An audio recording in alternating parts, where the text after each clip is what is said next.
15th August 1947లో Subhash Chandrabose గారి వల్లనే ఇండియాకి మేము ఫ్రీడమ్ ఇచ్చామని చెప్తున్నారు. ఓవరాల్ బ్రిటిష్ పార్లమెంట్లో ఏం డిస్కస్ చేశారు, భారతదేశానికి స్వాతంత్రం ఎందుకు ఇవ్వాలని చెప్పి. ఇప్పుడు ఆయన చెప్పిన ఒక ఆన్సర్ ఉంది, గాంధీ కాదు, మేము భయపడింది ఒక్కటే మంచి, నేతాజీ సుభాష్ చంద్రబోస్.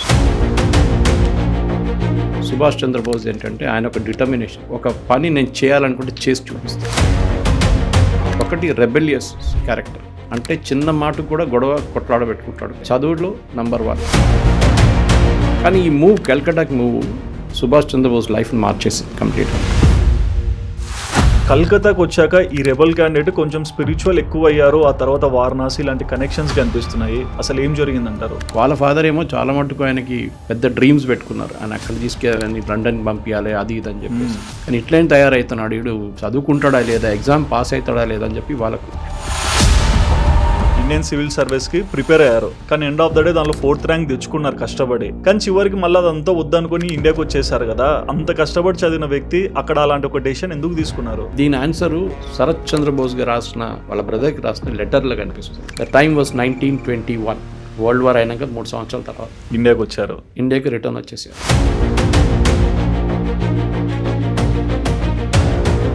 సుభాష్ చంద్రబోస్ గారు ఇంటూ పాలిటిక్స్.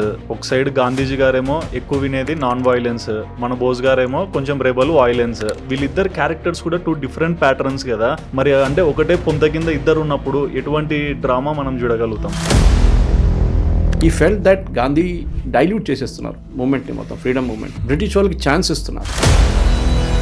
1939లో మళ్ళీ బోస్ గారు ప్రెసిడెంట్షిప్కి అప్లై చేశారు, కానీ రిజైన్ చేశారు అన్నారు. అది ఇప్పుడు వస్తుంది కథ. ఓకే. 1913లో పట్టాభి సీతారామయ్య, మహాత్మా గాంధీ క్యాండిడేట్, వ్యతిరేకంగా బోస్ గారు నిలబడారు. ఓకే. రెబెల్గా అంత వైలెన్స్ అయింది ఇద్దరికి. అంత వాళ్ళు డిఫరెన్స్ ఒపీనియన్ చాలా ఉండే వాళ్ళిద్దరు. అది ఎందుకంటే పట్టాభి సీతారామయ్య క్యాండిడేట్ మహాత్మా గాంధీ చెప్పారు కూడా బోస్ గారు, ఈయన ఓడిపోతే నేను ఓడిపోయినట్లా అని చెప్పేసి. అప్పుడు కూడా సుభాష్ చంద్రబోస్కి 203 ఓట్లు వచ్చినాయి, పట్టాభి సీతారామయ్య గారు ఓడిపోయారు. ఫస్ట్ టైం ఒక యంగ్స్టర్ వచ్చి మహాత్మా గాంధీని ఒపోజ్ చేసి పట్టాభి సీతారామయ్య క్యాండిడేట్ ఆయన ఓడించి ప్రెసిడెంట్ అయిపోయారు ఇంటర్నేషనల్. ఎంత పవర్ఫుల్ ఉండే సుభాష్ చంద్రబోస్. 203 ఓట్లు వచ్చినాయి ఆయనకి. మహాత్మా గాంధీ ఒఫీషియల్ క్యాండిడేట్ని డిఫీట్ చేశారు ఆయన, కానీ ఆయన ఉండనియలేదు. అన్డివైడెడ్ ఇండియాకి first prime minister Netaji Subhash Chandrabose అని చెప్తారు. ఆయననే ఫస్ట్ కరెన్సీని తీసుకొచ్చారు, ఫ్లాగ్ తీసుకొచ్చారు, ఇవన్నీ అంటారు. ఇది ఎంతవరకు వాస్తవం? ఫస్ట్ టైం ఇన్ హిస్టరీ ఇవాళ దాకా జరగలేదు. ఒక పొలిటికల్ లీడర్ని ఒక కాంటినెంట్ నుంచి ఇంకొక కాంటినెంట్కి ఒక సబ్మెరీన్లో తీసుకెళ్లారు. అది కూడా పెద్ద ఒక story. And that was only Subhash Chandrabose. హిట్లర్తో మాట్లాడడం, ముసలోనీతో మాట్లాడడం, జాపనీస్తో మాట్లాడడం, ఇదంతా కేపబిలిటీ సుభాష్ చంద్రబోస్. ఇక్కడ ఉంటే గొడవ చేస్తాడని చెప్పి యూరోప్కి కంపల్సరీ 1933లో పంపించేశారు. యూరోప్లో జరిగిన మిలిటరీ అపీవల్స్తోని, మిలిటరీ స్ట్రెంగ్త్తోని, లేకుంటే వైలెన్స్తోనే చాలా మటుకు కంట్రీస్కి ఫ్రీడమ్ వచ్చింది. మనం కూడా అది చేయాల్సింది. మనం ఈ నాన్ వైలెన్స్, గెయిల్ వైలెన్స్ చెప్పుకుని మనకి రాదు. బ్రిటిష్ ఆర్మీని కొట్టాలి. వాళ్ళకి అర్థమయ్యే లాంగ్వేజ్ అదొకటే, ఏది వైలెన్స్. బోస్ గారిని ఒక హౌస్ అరెస్ట్లో ఉంచుకున్నారు. ఫార్వర్డ్ బ్లాక్ పార్టీ సర్టిఫికేట్, నాకు కాంగ్రెస్తో సంబంధం లేదని చెప్పేసి వెళ్ళిపోయారు బయటికి. అక్కడి నుంచి సుభాష్ చంద్రబోస్, నేతాజీ సుభాష్ చంద్రబోస్ ఎట్లా అవుతున్నారని చెప్పి ఒక కథ మొదలైంది.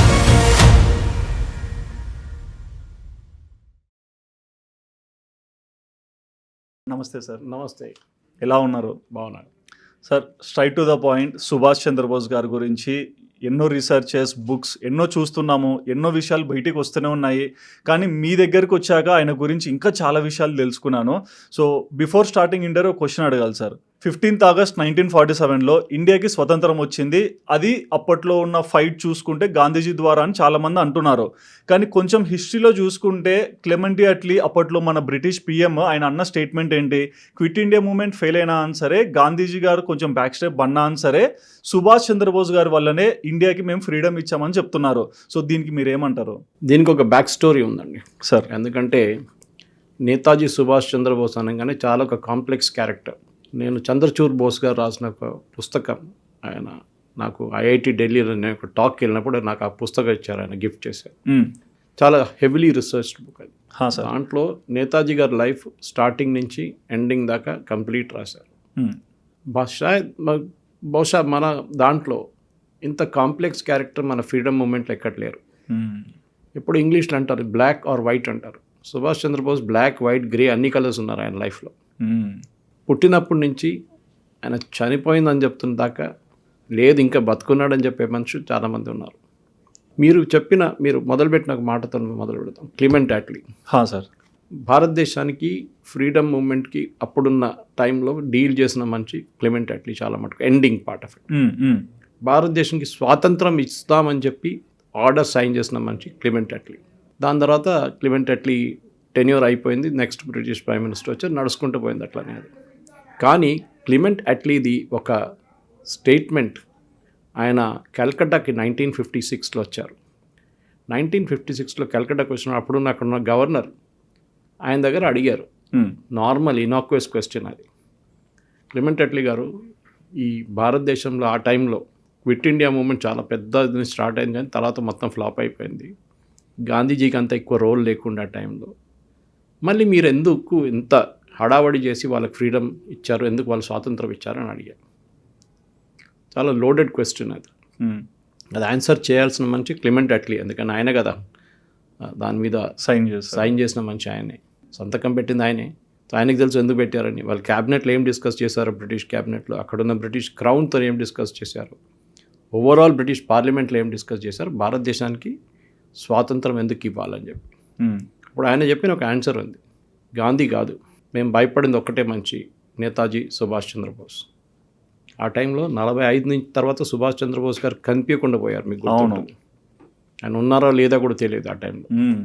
ఆ టైంలోనే 46లో అరౌండ్ ఈ సంతకం పెట్టిన డాక్యుమెంట్ టైంలో ఐఎన్ఏ వాళ్ళు, నేతాజీ సుభాష్ చంద్రబోస్ రేస్ చేసిన Indian national army, Azad Hind Fauj అంటాం సార్, వాళ్ళు చేస్తున్న రెబెలియన్, ఎందుకంటే వాళ్ళు బర్మా దాకా వచ్చారు.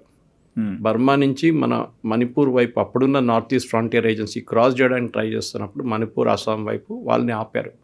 కోహిమా దగ్గర పెద్ద ఒక బ్యాటిల్ జరిగింది, బ్యాటిల్ ద టెన్నిస్ కోర్ట్ అని చెప్పేసి. అది ఇంకో స్టోరీ, అది మనం తర్వాత నేతాజీ లైఫ్లో వచ్చినప్పుడు అప్పుడు మాట్లాడచ్చు. ఓకే, కానీ ఆ టైం తర్వాత నేతాజీ జాపనీస్ సరెండర్ చేసేసారు, Netaji disappeared from the scene.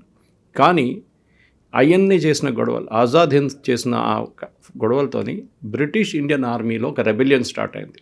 Okay, అంటే తిరుగుబాటు. ఆర్మీ అండ్ నేవీలో, ఎయిర్ ఫోర్స్లో అప్పుడు దాకా బ్రిటిష్ వాళ్ళు పట్టే ఉంది కంప్లీట్, కానీ నేవీలో చాలామంది ఇండియన్స్ ఉన్నారు, ఆర్మీలో ఇంకా చాలామంది ఇండియన్స్. వాళ్ళు రెబెలియన్ స్టార్ట్ చేశారు, స్వాతంత్రం మాకు కూడా కావాలి, బ్రిటిష్ వాళ్ళు వెళ్ళిపోండి ఇక్కడి నుంచి అని చెప్పేసి. ఎప్పుడైనా ఒక ఆర్మీ రెబెల్ చేస్తే చాలా సీరియస్ ఫ్యాక్టర్ అయిపోతుంది, అది మనం ఎప్పుడు మర్చిపోకూడదు. రెబెలియన్ అంటే basically me law and order మొత్తం పోతుంది, మీకు డిఫెన్స్ ఉండదు, మీకు ఆర్మీ ఉండదు. ఎన్ని బ్రిటిష్ ఆర్మీ ఆఫీసర్స్ని తీసుకొచ్చినా, ఎన్ని సోల్జర్స్ని తీసుకొచ్చినా, ఎన్ని గోర్ఖా సోల్జర్స్ని తీసుకొచ్చినా మీరు దీన్ని డీల్ చేయలేరు.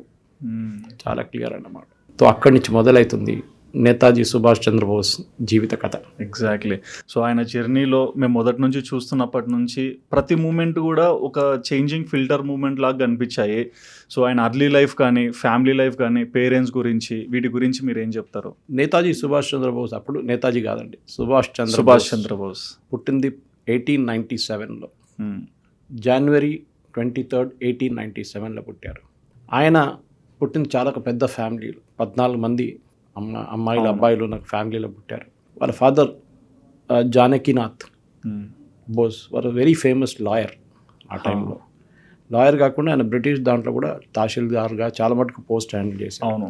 వెరీ రిచ్ ఫ్యామిలీ, చాలా డబ్బులు ఉన్న ఫ్యామిలీ. అమ్మగారేమో ప్రభావతి దేవి, వెరీ రిలీజియస్, చాలా మటుకు పూజలు పాటలు అది నడుస్తుంది. కంప్లీట్ మనం బెంగాలీ కల్చర్ అర్థం చేసుకుంటే, బెంగాలీస్కి చాలా మటుకు లిటరేచర్ మీద చాలా స్ట్రాంగ్ పట్టు ఉంటాయి. ఆ టైంలో ఉంది, ఇప్పుడు కూడా ఉంది అనుకో. 2 రాష్ట్రాలకి ఇది కామన్గా ఉంది, ఒకటి బెంగాల్, ఒకటి కేరళ. వీళ్ళిద్దరికీ కమ్యూనిస్ట్, ఫిష్ అండ్ లిటరేచర్. మీరు చూడండి, అవి బెంగాల్ వైపు చూస్తే మీరు రవీంద్రనాథ్ ఠాగూర్ కానివ్వండి, మిగతా వాళ్ళు మొత్తం లిటరేచర్ వాళ్ళ పెద్ద లైన్ ఉంది ఒకటి వాళ్ళ దగ్గర. సినిమా చూడండి, సత్యజిత్ రే అక్కడి నుంచి. ఇటువైపు చూస్తే కూడా మీకు చాలా మటుకు లిటరేచర్స్ కనిపిస్తారు. ఎంటీ లాంటి వాళ్ళు కేరళలో చాలా ఫేమస్ పర్సనాలిటీస్ ఉన్నారు. ఎనీవే, సుభాష్ చంద్రబోస్ గారికి తిరిగి వస్తాం మనం. కటక్లో పుట్టారు. ఆ టైంలో కటక్ అంటే బెంగాల్ అని లేదు, ఆ టైంలో బెంగాల్ ఉండే కానీ ఇట్ వాస్ మోర్ బెంగాలీస్ కటక్లో కూడా ఉంటుండే ఆ టైం. కానీ పుట్టిన తర్వాత ఆయన ఆ ఫ్యామిలీలో 9వ ఓకే. లైన్లో. నైన్త్ అండ్ 6th సన్, 6వ సన్ కొడుకు అనమాట. వాళ్ళ ఫాదర్ ఆ టైంలో బ్రహ్మ సమాజ్ అని ఒక మూమెంట్ ఉండే. ఆ బ్రహ్మ సమాజ్లో శక్త అండ్ వైష్ణవ ఒక స్కూల్స్ ఆఫ్ థాట్ని ఫాలో చేస్తుంది. చాలామంది బెంగాలీ వాళ్ళు ఫాలో చేస్తారు బ్రహ్మ సమాజ్ ఇప్పుడు కూడా చాలా మాట. వాళ్ళ మదర్ చాలా రిలీజియస్ డిస్పోజిషన్, ఆమె ఎప్పుడు పూజలు పాఠాల్లో ఉంటుందన్నమాట. సుభాష్ చంద్రబోస్ గారి ఇనీషియల్ ఎడ్యుకేషన్ ఒక కాన్వెంట్ స్కూల్లో జరిగింది, యూరోపియన్ స్కూల్లో. దాని ప్రభావం కూడా ఆయన పైన ఉంది. ఆయన మాట్లాడుతున్న ఇంగ్లీష్ చాలా మట్టుకు మీరు ఆయన అప్పుడు ఆ టైంలో ఎక్కువ టెలివిజన్ లేకుండే, కానీ రికార్డ్ చేసిన కొన్ని ఆడియో, ఎస్పెషల్లీ సుభాష్ చంద్రబోస్ గారు రేడియోలో చాలా మాట్లాడారు. ఎందుకంటే ఆ టైంలో రేడియో చాలా పాపులర్ ఉంది, టీవీ ఇంకా రాలేదు. సో రేడియో ఉన్న టైంలో ఆయన బర్లిన్ నుంచి కానివ్వండి, తర్వాత సుమాత్రా నుంచి, సింగపూర్ నుంచి బ్రాడ్కాస్ట్ చేస్తున్న స్పీచెస్ ఇప్పుడు కూడా మనకి దొరుకుతుంది అక్కడక్కడ నెట్. చాలా ప్రిసైజ్ క్లియర్ ఇంగ్లీష్. అది ఎందుకు జరిగిందంటే బేసిక్లీ ఈ యూరోపియన్ స్కూల్లో చదివినప్పుడు, అది కూడా బ్యాప్టిస్ట్ మిషన్ ప్రొటెస్టెంట్ స్కూల్ ఒకటి ఉండే, యూరోపియన్ స్కూల్. ఆ స్కూల్లో చదివారు. 1902లో మొదలుపెట్టారనమాట. సో ఆయన ఇంగ్లీష్ డిక్షన్ చాలా బాగుండే. కానీ ఆయన ఒక ప్రాబ్లం ఎక్కడ వచ్చిందంటే బెంగాలీలో వచ్చిందనమాట. బెంగాలీ సరిగా రాదు ఆ టైంలో. ఎందుకంటే ఈ కరిక్యులం మొత్తం బేస్ చేసేది ఏంటంటే, కంప్లైంట్ ఆఫ్ సుభాష్ చంద్రబోస్ తర్వాత రాసినప్పుడు కూడా చెప్పారు, బైబిల్ కానివ్వండి, అక్కడున్న ఇంగ్లీష్ హిస్టరీ, జాగ్రఫీ, దీని మీద ఎక్కువ అటెన్షన్ వాళ్ళు ఇస్తుండే. న్యాచురల్లీ వాళ్ళు బ్రిటిష్ నడిపించే స్కూల్ అది. కానీ ఇండియన్ హిస్టరీ కానీ ఇండియన్ కల్చర్ మీద ఏం లేదు కంప్లీట్. అవును. సో అదొక వీక్నెస్ ఉండే. సో ఆయన క్లాస్లో ఉన్నప్పుడు కూడా చాలా మటుకు పిల్లలు ఆయన్ని they was to tease him, ఇంత నీకు బెంగాలీ రాదు, బెంగాలీ వాడు అంటున్నావు, ఇంత పెద్ద ఫ్యామిలీ అంటున్నావు, బెంగాల్ రాదంటున్నావు. సో ఈ మేడ్ ఇట్ అ పాయింట్. ఇప్పుడు దాని తర్వాత కూడా బెంగాలీలో నేర్చుకొని, అండ్ సూనర్ ఆర్ లేటర్ ఆయన ఆ క్లాస్ నుంచి ఇంక నెక్స్ట్ క్లాస్కి వెళ్ళి దానికన్నా ముందుకు వెళ్ళాక బెంగాలీలో టాప్ చేశారు. సేమ్ క్లాస్లో. సో ఐ కెన్ ఇమాజిన్ ఒక డిటర్మినేషన్ ఎంత ఉందని ఒక మనిషి. నేను కావాలంటే చేసి చూపి. తర్వాత కూడా ఇదే క్యారెక్టరిస్టిక్ మీకు ఆయన ఐసీఎస్లో కానీ, ఐఎన్ఏ సెటప్ చేసినా కానీ, హిట్లర్ని ముసలోనీని కలిసినప్పుడు కానీ, వీళ్ళంతా లీడర్ని కలిసినప్పుడు కూడా ఒక స్ట్రాంగ్ క్యారెక్టర్ సుభాష్ చంద్రబోస్ ఏంటంటే ఆయన ఒక డిటర్మినేషన్. ఒక పని నేను చేయాలనుకుంటే చేసి చూపిస్తాను. True. That is very important. అక్కడ మొదలైంది నేతాజీ సుభాష్ చంద్రబోస్ ఎడ్యుకేషన్. దాని తర్వాత 1909లో రావెన్షా స్కూల్ అని చెప్పి అక్కడే కటక్లో జాయిన్ చేశారు. వాళ్ళ బ్రదర్స్తో పాటు ఈయన కూడా, ఎందుకంటే పెద్ద ఫ్యామిలీ కదా. అవును. సో వాళ్ళ బ్రదర్స్తో 12 year old, అప్పుడు 12 సంవత్సరాలు ఉన్న సుభాష్ చంద్రబోస్ వాళ్ళ 5 బ్రదర్లతోని రావెన్షా స్కూల్లో జాయిన్ చేశారనమాట. కాలేజియేట్ స్కూల్ అంటారు ఆ టైంలో కటక్లో. ఈ స్కూల్లో కూడా ఆయన ఇక్కడ ఇండియన్ హిస్టరీ అండ్ జాగ్రఫీ కానివ్వండి, ఇండియన్ కల్చర్ గురించి ఎక్కువ కొంచెం చెప్తుండే క్లాస్లో అన్నమాట. ఓకే. సో కానీ సుభాష్ చంద్రబోస్ గారు ఒక మాట అబ్జర్వ్ చేశారు, ఈ ఎంత చదువుకున్నా ఎంత మంచి పర్ఫామ్ చేసిన ఇండియన్స్ కూడా స్కాలర్షిప్ ఎగ్జామ్లో కూర్చొనియరు. అప్పుడు స్కాలర్షిప్స్ వచ్చేవి కాదంటే ఇండియన్స్కి స్కాలర్షిప్ ఇవ్వరు ఆ టైంలో.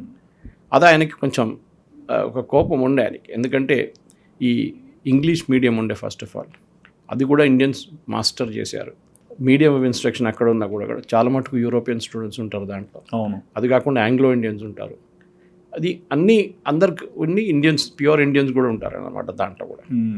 కానీ బోస్ గారు ఫాదర్ ఈ వాజ్ వెరీ ఇన్సిస్టెంట్ ఇంగ్లీష్ నేర్చుకోవాలి. ఎందుకంటే ఆయన ఒక తహసీల్దార్ లెవెల్లో, ఆయనకు లాయర్ లెవెల్లో చూస్తే ఆయనకి ఇంగ్లీష్, ఆ టైంలో ఇంగ్లీష్ చాలా ఇంపార్టెంట్. ఇంగ్లీష్ నేర్చుకుంటే బాగుంటుంది, అది డిక్షన్ బాగా ఉండాలి అని చెప్పి ఇంగ్లీష్ స్కూల్లో వేశారన్నమాట. అండ్ వాళ్ళ ఫాదర్కి రాయ్ బహదూర్ అని బిరుదు కూడా ఇచ్చారంట కదా sir Britishers. That is there also. Exactly. So Bose గారి ఫాదర్ ఇన్సిస్టెన్స్లోనే ఈ స్కూల్ ఇంగ్లీష్ నేర్చుకోవడం, దట్ ఆల్సో అగైన్ మీకు కనిపిస్తుంది. తర్వాత ఆయన ఈ రేడియో టాక్స్లో కూడా చాలా మటుకు ఇంగ్లీష్లో మాట్లాడినప్పుడు ఆయన ఇంగ్లీష్ ఇస్ పర్ఫెక్ట్ డిక్షన్. మీరు అది ఈవెన్ నెహ్రూ కూడా అంత క్లారిటీ లేదు ఇంగ్లీష్లో, అంత బాగా మాట్లాడేటారు అనమాట ఆ టైంలో. కానీ ఆయనకు వీక్నెస్ కొన్ని ఉండే. స్పోర్ట్స్ అసలు రాదు, ఓకే, డ్రాయింగ్ అసలు పట్టలేదు. కానీ అకాడమిక్స్లో ఈ వాజ్ బ్రిలియంట్. ఈ సాంస్క్రిట్ చాలా మటుకు నేర్చుకున్నారు. సాంస్క్రిట్ స్కూల్లో ఉండే. సాంస్క్రిట్ ఒక పండితుని కూడా ఇంట్లో తెప్పించుకొని ట్రైనింగ్ తీసుకున్నారు, అంటే ట్యూషన్ లాగా. ఎక్కువ స్పోర్ట్స్ ఆడకుండా ఇంట్లోనే ఉండి కొంచెం చదువుకోవడం పట్ల ఇంట్రెస్ట్ పెట్టేవాళ్ళు వేదిక్స్ మీద అని విన్నారు. ఆయన ఈవెన్ ఇండియన్ బట్టలు వేసుకోవడం మొదలు పెట్టారు. ఓకే, దాని తర్వాత మీరు చూస్తుంటారు ఎప్పుడైనా సుభాష్ చంద్రబోస్ తర్వాత ఆర్మీ యూనిఫామ్లు ఎక్కువ కనిపించేటోళ్ళు, కానీ కాంగ్రెస్లో ఉన్నప్పుడు తర్వాత ఫార్వర్డ్ బ్లాక్లో ఉన్నప్పుడు కూడా ఆయన డ్రెస్ సెన్స్ మార్చుకున్నారు. ఇందులో కూడా ఒకటి విన్నాను సార్, అంటే ఫ్యాక్టో మిత్తో తెలియదు, సుభాష్ చంద్రబోస్ గారు మన వేదిక లిటరేచర్ మీద ఎక్కువ ఇంట్రెస్ట్తో ఈవెన్ భగవద్గీతను కూడా సాంస్క్రిట్ లాంగ్వేజ్లో చదివారంట. కరెక్ట్, చదవడం ఒక్కడే కాదు, వాళ్ళ అమ్మగారికి వినిపించేటోళ్ళు. తో ఇంటికి వెళ్ళిన తర్వాత సాయంత్రం కూర్చొని అమ్మగారికి సంస్కృతంలో చెప్తుండే ఇదంతా. తో మన దగ్గర ఉన్న పొలిటీషియన్స్ చాలామంది సంస్కృతం గురించి చెడ్డమాటలు చెప్పినప్పుడు ఆ టైంలోనూ సుభాష్ చంద్రబోస్ గారు సంస్కృత్ నేర్చుకున్నారంటే దానికి ఒక విలువ ఉంది ఆ టైంలో. ఎగ్జాక్ట్లీ. ఓకే, ఎందుకంటే ఎపిక్స్ అంతా మన ఒరిజినల్ సంస్కృత్ నుంచే వచ్చింది. మనం తర్వాత ఇప్పుడు ట్రాన్స్లేట్ చేసుకున్నాం దాని ఇంగ్లీష్ కానీ హిందీ కానీ తెలుగు కానీ, ఒరిజినల్ సంస్కృత్ ఉండేవాడు ఆ టైంలో. సో దాని తర్వాత అక్కడ వాళ్ళొక ప్రిన్సిపల్ గారు ఉన్నారు, బేనీ ప్రసాద్ అని చెప్పి. హిస్ ఫస్ట్ గురు అని చెప్తారు, Beni Madhav Das actual name. Sir, headmaster. ఆయన చాలా మట్టుకు ఒక యంగ్ సుభాష్ చంద్రబోస్ మీద ఇన్ఫ్లుయెన్స్ పెట్టారు. అది మన అందరికి ఉంటుంది. ఇప్పుడు నేను స్కూల్లో చదివినప్పుడు నన్ను ఇంగ్లీష్ నేర్పించిన టీచర్ పేరు ఇప్పుడు కూడా నాకు గుర్తుంది. ఆమెను ఇప్పుడు కూడా నేను గుర్తుపెట్టుకుంటాను. ఓకే, పర్కుందా కరీముల్లా, ఎప్పుడు మర్చిపోను. నా ఇంగ్లీష్ని ఇంప్రూవ్ చేస్తుంది ఆమెనే. నైస్. అట్లాంటి మన అందరికి ఉంటుంది జీవితంలో. అవును, ఎవరో ఒక గురువు ఉంటారు ఎక్కడో. దాంట్లో బేనీ మాధవ్ దాస్ వాస్ వన్ గురు. బేనీ మాధవ్ దాస్ చిన్నప్పటి నుంచే ఒక టాలెంట్ స్పాట్ చేశారు ఈయన సుభాష్ చంద్రబోస్. ఒకటి రెబెలియస్ క్యారెక్టర్, అంటే చిన్న మాట కూడా కొట్లాడ పెట్టుకుంటాడు. ఓకే, చదువులో నంబర్ 1. సో రెండు నడువు ఒకటేసారి పడవల మీద కాలు పెట్టినట్లు అయిపోతుంది. కానీ రెబెలియస్ స్ట్రీక్ ఉండే ఆయన. సో కానీ కొన్ని నెలల తర్వాత బేనీ ప్రసాద్ ట్రాన్స్ఫర్ అయిపోయారు అక్కడి నుంచి. అదొక పెద్ద దెబ్బ నేతాజీకి, ఎందుకంటే ఆయన ఒక ఫాదర్ ఫిగర్ లాగా ఉండే. ట్రూ. సో దాని తర్వాత స్కూల్ అంతా పాస్ అయ్యి అంత బాగా పర్ఫామ్ చేశారు. కానీ ఆ క్యారెక్టర్ డెవలప్మెంట్లో బేనీ ప్రసాద్ చాలా ఇంపార్టెంట్ పార్ట్ ప్లే చేశారు నేతాజీ. ఒక ప్రిన్సిపల్గా ఉండి తర్వాత కూడా ఆయన బయటికి వెళ్ళిన తర్వాత కూడా రెగ్యులర్గా నేతాజీతో లెటర్స్ రాయడము, ఆయనతో టచ్లో ఉండడం, రెగ్యులర్గా కలుస్తుండేవాళ్ళు అనమాట. సుభాష్ చంద్రబోస్ గారికి అంటే లైక్ హెడ్ మాస్టర్ అయిన గురు చాలా బాగా నచ్చారు. అండ్ అదర్ ఎండ్లో కూడా వాళ్ళ బ్రదర్ అంటే ఇంకా ఇష్టము. వాళ్ళ బ్రదర్తో అన్ని షేర్ చేసుకుంటారని విన్నాను. ఒక బ్రదర్ శరత్ చంద్ర బోస్ చాలా చాలా చాలా క్లోజ్ ఉండే. అక్కడ కాదు, చిన్నప్పుడు కూడా కాదు, ఆయన మండల జైల్లో బర్మాలో ఉన్న టైంలో కూడా శరత్ చంద్ర బోస్ రెగ్యులర్గా అక్కడ వెళ్ళడము, అవును, లెటర్లు తీసుకెళ్ళడము, అక్కడ గురించి ఆయనతో ఫ్యామిలీ గురించి మాట్లాడడము. తర్వాత ఎక్కడైనా కానీ మీరు ఆ లైఫ్లో మీకు శరత్ చంద్ర బోస్ కనిపిస్తారు. 14 మంది ఉన్న ఫ్యామిలీలో ఒకరితో చాలా క్లోజ్ ఉన్నారు. అవును, అందరికీ అది that is obvious reason. Maybe is favourite brother. Sharat Chandra Bose కూడా మెచ్యూరిటీ, ఆయనలో పొలిటికల్ మెచ్యూరిటీ ఉన్నది, ఎమోషనల్ మెచ్యూరిటీ ఉండే చాలా మటుకు అన్నమాట. సో అది that is the major part of it. Okay. కానీ దాని తర్వాత 1915లో 1915 ప్రెసిడెన్సీ కాలేజ్ కల్కటాకి మూవ్ అయ్యారు. ఎందుకంటే కటక్లో ద లిమిటేషన్స్ ఉంటుంది ఎడ్యుకేషన్ ఆ టైంలో. అండ్ ప్రెసిడెన్సీ కాలేజ్ కల్కటా అనగానే చాలా పెద్ద పేరు, అవును, అండ్ ప్రెస్టీజియస్ ఇన్స్టిట్యూట్. అండ్ వీళ్ళ ఫాదర్కి ఇన్ఫ్లుయెన్స్ కూడా ఉండే ఆ టైంలో. వీళ్ళకి ఒక ఇల్లు ఉండే ఎల్జిన్ హౌస్ అని చెప్పి కల్కటాలో చాలా సంవత్సరాల ముందు కట్టారు. ఫ్యామిలీది, వీళ్ళ ఫ్యామిలీది, జానకినాథ్ ఫ్యామిలీది. ఓకే. అక్కడ ఉండి చదువుకున్నారు. కానీ ఈ మూవ్ కల్కటాకి మూవ్ సుభాష్ చంద్రబోస్ లైఫ్ని మార్చేసింది కంప్లీట్గా. అవును, అంతకు ముందు వరకు కూడా ఇంకొక ప్యాటర్న్లో ఉన్నారు, ఇప్పుడు చాలా డిఫరెంట్ ప్యాటర్న్లోకి అడుగు పెడుతున్నారు. ఫస్ట్ థింగ్ ఫిలాసఫీ, ఆయన ఫిలాసఫీ తీసుకున్నారు కోర్స్గా. చాలామంది ఫిలాసఫీ తీసుకున్న వాళ్ళని మనం హాఫ్ నట్ కేస్ అనుకుంటాం, ఇలాగ ఏదో పిచ్చి పట్టేసిందిలే అని చెప్పి అనుకుంటాం మనం.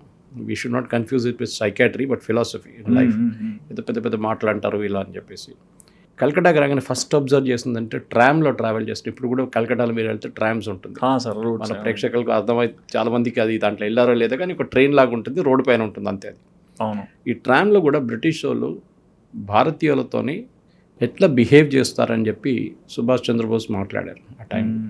చాలా మటుకు ఎక్కువ సొసైటీని అబ్జర్వ్ చేస్తున్నారు. అంటే చాలా మటుకు భారతీయుల్ని ఒక డర్ట్ లాగా ట్రీట్ చేసేటవాళ్ళు, అసలు కుక్కల్లాగా కూడా కాకుండా అట్లా ట్రీట్ చేసేటవాళ్ళు అన్నమాట.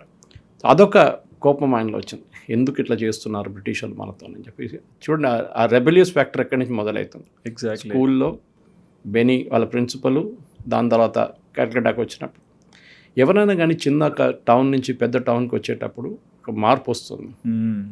ఓకే, ఇంత పెద్ద టౌన్ ఏంటి ఇది అని చెప్పేసి. కలకత్తా ఇస్ బిగ్ టౌన్ ఆ టైంలో కూడా, బ్రిటిష్ వాళ్ళ క్యాపిటల్ ఉండేది. సార్ కలకత్తాకు వచ్చేంత వరకు ఒక డిఫరెంట్ మైండ్ సెట్లో సుభాష్ చంద్రబోస్ గారు మాకు అనిపించారు మీరు చెప్పే మాటలలో. బట్ కలకత్తాకు వచ్చాక ఈ రెబల్ క్యాండిడేట్ కొంచెం స్పిరిచువల్ ఎక్కువ అయ్యారు, ఆ తర్వాత వారణాసి లాంటి కనెక్షన్స్ కనిపిస్తున్నాయి. అసలు ఏం జరిగిందంటారు? సుభాష్ చంద్రబోస్ గారు 15 సంవత్సరాల టైం ఆ ఏజ్ గ్రూప్లో ఉన్నప్పుడు వాళ్ళ అమ్మగారికి చెప్పారు, నేనేదో ఆర్డినరీ జీవితం నాకు గడపడానికి రాలేదు, నేనేదో పెద్ద చేయడానికి వచ్చానని చెప్పేసి. విన్నప్పుడు కొంతమందికి అనిపిస్తుంది నేనేమో పెద్ద ఆయన తురుంఖాన్ అనుకుంటున్నాడని చెప్తారు, టిపికల్ మన లాంగ్వేజ్, హైదరాబాదీ లాంగ్వేజ్. కాదు, కానీ ఆయనకు తెలిసిపోయింది ఏంటంటే ఆయన set for bigger things in life. 14 మంది పిల్లలు ఉన్నారు, కానీ ఒక్కరే కదా నేతాజీ అయ్యారు. అవును, శరత్ చంద్రబోస్ నెక్స్ట్, కానీ ఆ లైఫ్లో ఆ పొజిషన్లో ఆయన వచ్చారన్నమాట. సో బేసిక్లీ నేతాజీ గారు ఆ టైంలో యాక్సిడెంటల్గా స్వామి వివేకానంద ఒక పుస్తకం ఆయన చేతికి దొరికి, ఆయన ప్రీచింగ్స్ అవుతారని విన్నాను. రామకృష్ణ పరమహంస నుంచి మొదలైన ఆ టీచింగ్స్ నుంచి స్వామి వివేకానందకి వచ్చి చాలా మటుకు ఇన్ఫ్లుయెన్స్ అయిపోయారు. ఓకే, మనందరికీ తెలుసు స్వామి వివేకానంద షికాగో కాన్ఫరెన్స్కి వెళ్ళి మాట్లాడింది. దానికన్నా ముందు భారతదేశంలో ఉన్న బేలూరు మఠ్ అక్కడ ఆ టైంలో చాలా మటుకు ఇన్ఫ్లుయెన్స్ ఉండే అన్నమాట ఆ మూమెంట్ నుంచి. సో డెఫినెట్గా చిన్న ఒక ఇంప్రెషనబుల్ మైండ్ మీద కూడా ఆ ఇంప్రెషన్ పడ్డది. దాని తర్వాత ఆయనకు కొంచెం స్పిరిచువల్ ట్రిప్లో కూడా వెళ్ళిపోయారు. ఓకే, ఆయనకు చాలా మటుకు ఒక క్లోజ్ ఫ్రెండ్ ఉండే, హిమంత అని చెప్పేసి. వారణాసి వీళ్ళు అక్కడే కలకట్టాలో ఉన్నారు, కానీ హిమంత ఇంకొక హాస్టల్లో ఉంటుండే అనమాట. ఈయనేమో ఇక్కడ ఒక మెస్లో ఉంటుండే ఆయన. హిమంత ఈయనేమో పెద్ద ఇల్లు ఎల్జిన్ హౌస్, వీళ్ళ సొంత ఇల్లు అనమాట అది. సార్, సో అక్కడ రెగ్యులర్గా వీళ్ళిద్దరు కలుస్తుండే కలకట్టాలో, రిలీజియస్ టీచింగ్ గురించి మాట్లాడుతుండే. కలకత్తా ఆ టైంలో కొంచెం రెవల్యూషనరీ మూమెంట్ కూడా నడుస్తుండే, అంటే ఫ్రీడమ్ మూమెంట్ కన్నా కొంచెం ముందు.